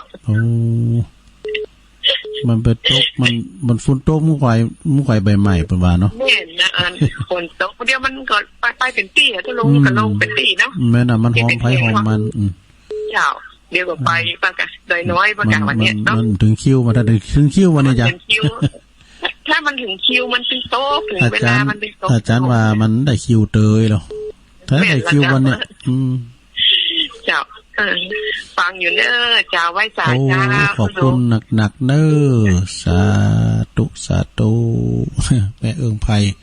โพธิ์เปิดตังผี6 ตัวพนโอเมตตาบารมีตามอาจารย์ท่านพระอาจารย์สุทัศน์ท่านนันชโยปอสมคิดเขาน่ะแม่จำปีฟังกันอยู่ปอดุลเจริญปอนไว้สาเจ้าแม่บุญนะเจ้าแม่บุญกาดกล่อมมาแล้วฟังอยู่เนอะนี่โทรหาได้น่ากาโทรมาพร้อมกับไม่เป็นอย่างก่อตักตายกันจะได้หูว่าเปิ้นฟังเปิ้นโมนดีกะเนาะฟังเปิ้นโทรกับโมนนี่นะคุณลุงก็มาโมนตอนที่เปิดสายเนี่ยมันโมนได้ตักตายพี่น้องเจ้าบาทนะเจ้าพี่น้องตั้งฟังพองเนี่ยตั้งในเมืองพองตั้งเมืองลี่พองเนี่ยนะเพลงน้องหลอกหลายช่องหลายบาทหลายจ้องโอ้แม่บุญก็สบายดีเนาะเจ้าสบายดีเจ้าขอบุญรักษากำจูแม่บุญเด้อสาธุแม่บุญกาดกล่อมนี่เปิ้นพินนั่นจัดรายการกับคุณโยมพิสมัยนะแม่อาลีเขาน่ะร้ายกะนะไอ้นึกเขาเนี่ยเนาะว่าเปิ้นจัดวันเสาร์วันติดนะตั้งแต่ 3 ทุ่มถึงเที่ยงคืนนะฟังกันได้ธรรมะคลายเครียดของคุณโยมพิสมัยแล้วก็ท่านอาจารย์สมัครนะตุลุงก็ซุ่มฟังเหมือนกันนะฟังกันไปตั้งปะโลงสมบัติไววางเขาเนี่ยดุงหลงก็ฟังแน่นนาเนอตั้งเวงป่าตั้งเวงน้องหล่องแม่ปราณีแม่บุญศรีเขาแม่นายโมดรับลุกตะกาเจริญปอนเอาไว้ฟังเนี่ยดูน้ำตุ๊บแม่กลางปนประมาณแหละปะบุญมีครับฟังเจ้าแล้วฮะฟังแม่เจ้าน่ากะฟังขึ้นก็8เลยน่ากะมันเปิดควายไปหน่อยนะแม่เพนบอกว่าตู้มันเปิดกี่โมงเองน่ะไปฟังให้เพลงก็เป็นอย่างนี้ท่านไปฟังหลายเพลงเนาะอันนี้เปิดตั้งแต่ตี 2ปลายหน่อยเดียวนั่นนะโอ้อาจารย์วิศวัตเนี่ยนะโทษเปิ้นแปลงใจหาคุณเฒ่าผู้ก็ฟังแถมปะบุญมีเนาะเวลาเฮามีผลเลอะดูต่างแรงบึ้ดแถมแรงบึ้ดนั้นได้เปิดเพลงแล้วเขาหาธรรมะนี่สงบวชมาเห็นตากุมารขอบคุณปะบุญมีนางๆเน้อเจ้าก็บุญตันวันนี้ก็บุญมีเข้ามาแถมสายที่19เจริญปอนกราบนมัสการตอนเจ้ามาแล้วไหวสาหลวงพ่อมานิดมันเดียมอยู่หันอย่างไรเกียได้ยินว่านะนักเทศเสียงทองมันเดียมกันมันเดียมนะมันจะเฮือเนาะมันภาษาพาไปสำหรับการแต่งเพลงจะลุงแมนเหมือนเขาเทศบรรยายธรรมะนี่นะ เกี่ยวกับคือเป็นอะไรหอสุมาจนเลยไหนเป็นร้านแบบเดียวแต่งเพลงแต่ว่ามันกำกึ่งไปเดียวกำกวมเนี่ยมันเป็นคำหยาบคายนะดูว่าอย่าว่าก่อนพาไปเนาะกำก่อนมันก็ลุงมันลุงโตปะเดียมันสละอองหรอกกระตุ้นลุงยองนักร้องเสียงทองนะเนาะทำเดือนเดียวจะเข้าภาษาลุงพูดเตื้อนี่ตามปกติอันรถมันจะซ้อเอาทำมาวางมันตกไว้เนาะอันนี้ได้แล้วย้ำได้เด้อไอ้บุญมาไอ้บุญเด้อบุญลุงโลงอ่ะแต่ได้โต๊ะของพาน้อยถ้าบุญเขาทำมาใส่บาตรเนาะปรึกษาว่าเขาไปซื้อเอาที่ร้านถังเขาพันมันมีลูกไปอำเภอสงสัยกับร้านแสงเขียนไปใส่กับแป้งกับร้านปนอเมียกะทีเรียกเตะ2 เรื่องเนาะ2 เรื่องนะทีเรียกเอาปัตตาลาเรื่องแม่ที่เมียบอกกินปลาละปล่อยปลาที่ลุงวันในวางเตะถึงวันนี้นะจะให้เรื่องนึงแบบทีนี้เขาก็ว่าอย่าแบบบรรยายเห็นหน่อยเห็นลุงอย่างยึดแบบนี้แล้วก็เทศไปทำเมืองเห็นหน่อยนะฝึกวิทยายุทธก่อนเนาะโอ้เน็ตตลอดนี่ต้องลุงถามเรื่องพระไตรปิฎกของบุ๊ตตอน4 โมงวันเนี่ยตอบเนอะ4 โมงนะว่าเป็นก็ศึกษาให้มันละเอียดถ้ามันตอบได้ก็คือว่าตอบได้ผมนี่ถึงไหนเลยนะมือตึกอ่ะอันนั้นแหละถ้ามันเหมือนได้เอาตอบไปเลยนี่ก็เจ้าสุดท้ายที่คนจริงกว่าเอาคนก็ว่าที่ชั่วตอบไปเลยนะเนาะแล้วก็ทำละเอียดด้วยนี่ละเอียดอ่อนเขามันนักทำเองอ่ะเป็นคัตเตอร์ไม่เป็นนักดอกเตอร์เนาะถ้าเปิดไฟเดียวกับว่าเอาปวดอุตริแม่นถ้าโอ้กันเพราะให้พอดีโอ้สุดท้ายทั้งวันกันเนี่ยพวกคนแปลงกันการเนาะลูกก็จบโทยจ้ะจบปริญญาโทอ้ำแจนนักทำเจนทั่วนานใครมาโทรหาตุ้ลุงยองกันนะจบโทแล้วเนาะจะไปเขินอย่างนั้นนักเทศเสียงท้องก็แบบเขินจังหวะคือแม่ครูลาวันเมื่อกี่โลนะโอ้แม่ครูเขาประจบปริญญามาฟังป.4 เนี่ยเป็นอย่างนี่นะเขาบวชแล้วเขาบอกปฏิบัติตามหน้าที่ลูกแม่นะเขาบวชแล้วเขาบอกศึกษาว่าเราเรียนมาปฏิบัติมาแนะนำอย่างนี้คือกำอู้ของพระเจ้าไม่ใช่กำอู้พระเจ้าแปลงเป็นคำสั่งสอนของพระสัมมาสัมพุทธเจ้าทั้งนั้นเนาะเขาสืบต่อเขาต่อยอดจากพระสัมมาสัมพุทธเจ้าองค์ศาสดาเอกของโลกของเขาเนี่ยค่ะถูกต้องถ้าเขาเนี่ยอย่างอันก็เป็นพระเจ้าบวชเท่ากินเขาสถาไปไหนบลอดเป็นหมอดเขาสูงแต่เอาธรรมะมาสอนใจตัวเก่าบอกเพื่อถามไปเนาะกดฟังได้กดฟังฟังไม่ได้ก็ตัวกลมฟ้านะมาเนาะถ้าตัวลูกถามผมว่าถ้ามาไล่โหดไปโหดไถดินไถดิจะตอบทันทีอันนี้ง่ายวันง่ายจ้ะอันนี้คือเขาถามโอ้กันแบบเป็นเรื่องอีเนาะอุดแต่ของเรื่องของอะไรของที่มันลึกๆเข้าไปเขาต้องเจาะลึกของมันฝากไว้ซะในบารมีธรรมหลวงพ่อพระครูพุทธิธรรมมารักไปเน้อเจ้าคณะตำบลแม่โป่งวัดป่าไผ่บ่อทองเน้อดอยสะเก็ดสาธุหลวงพ่อเพิ่นฟังนะหลวงพ่อเพิ่นฟังนะหลวงพ่อพุทธิธรรมมารักมาแล้วแม่ปานีอ่ะโทรมาจ้ามาสิดีกะแม่ปานีฝั่งมาเน้อมุมแดงมาแล้วเนาะที่มุมน้ำเงินมาแล้วเด้อแม่ปานีต้นพึ่งน้องล่องกำลังใจด้วยตัวลุงแต่กะโทรมาตีแต่ตัวลุงไม่ใช่เลขกับเจ้าล่ะดีกะทำฟังวันนี้แจ๊กเดี๋ยววันตีแจ๊กก็อากาศมันก็ต้องพยายามใจความเป็นหน่อยนะโอ้นั่งโปกิบกูนถ้าเรารอตัวลุงวันนี้ละจะติดตัวก้นตัวลุงวันนี้ด้วยคือติดใจไหนปอบุญธรรมไปเยี่ยมโทรมาให้กำลังใจกูเตออยู่หลังไม้ดอกวันนี้ขอหน้าไม้ครับเนี่ยปอบุญธรรมต่อหมูเปิ่งเขาจะว่าใจว่างก็บอกว่างคนนั่งนะตัวลูกคนร้ายอยู่พ้องอยู่กาโทน่าจ้าแต่จิ้นได้รับในแดงปุลึงพลังนี่สถานีใหม่นี่นะแต่ไม่นะสิจ้าไม่ไรน่ะตะคืนนี่ฟังอันจันประชิดออกแอนดีแนวอากะว่าออกเป็นวันละชั่วโมงเดียวนะดีนาวเลยนะแรงชั่วโมงเดียวเก่านึงอ่ะจันประชิดเขาลักฮับกันจะไหลอันนี้อยู่วัดนั้นฮับที่ไปตานนั่นน่ะจังกำจังก ซ้ำขอบคุณเนอะแม่ปราณีเนอะจ้าติดตามลุงเด้อหรือว่าบัตรติดแล้วจะมาโทรแล้วพุกไปดูอีกจัดรองมันพุกแถมนะยังไอโควิดนะเดี๋ยวนี้โควิดเนี่ยวิดไปไหนหมดเนี่ยสาธุอีหลักก็รู้มันเข้ายากนะเจ้าไว้จ่าเจ้าด้วยจ้ะสาธุเจริญปอนแม่สุแก้วเนอะปนฟังกันหลายเจริญปอนมาสการจ้าโอ้ผัดพิงไปหาเนี่ยแม่ครูมาแล้ว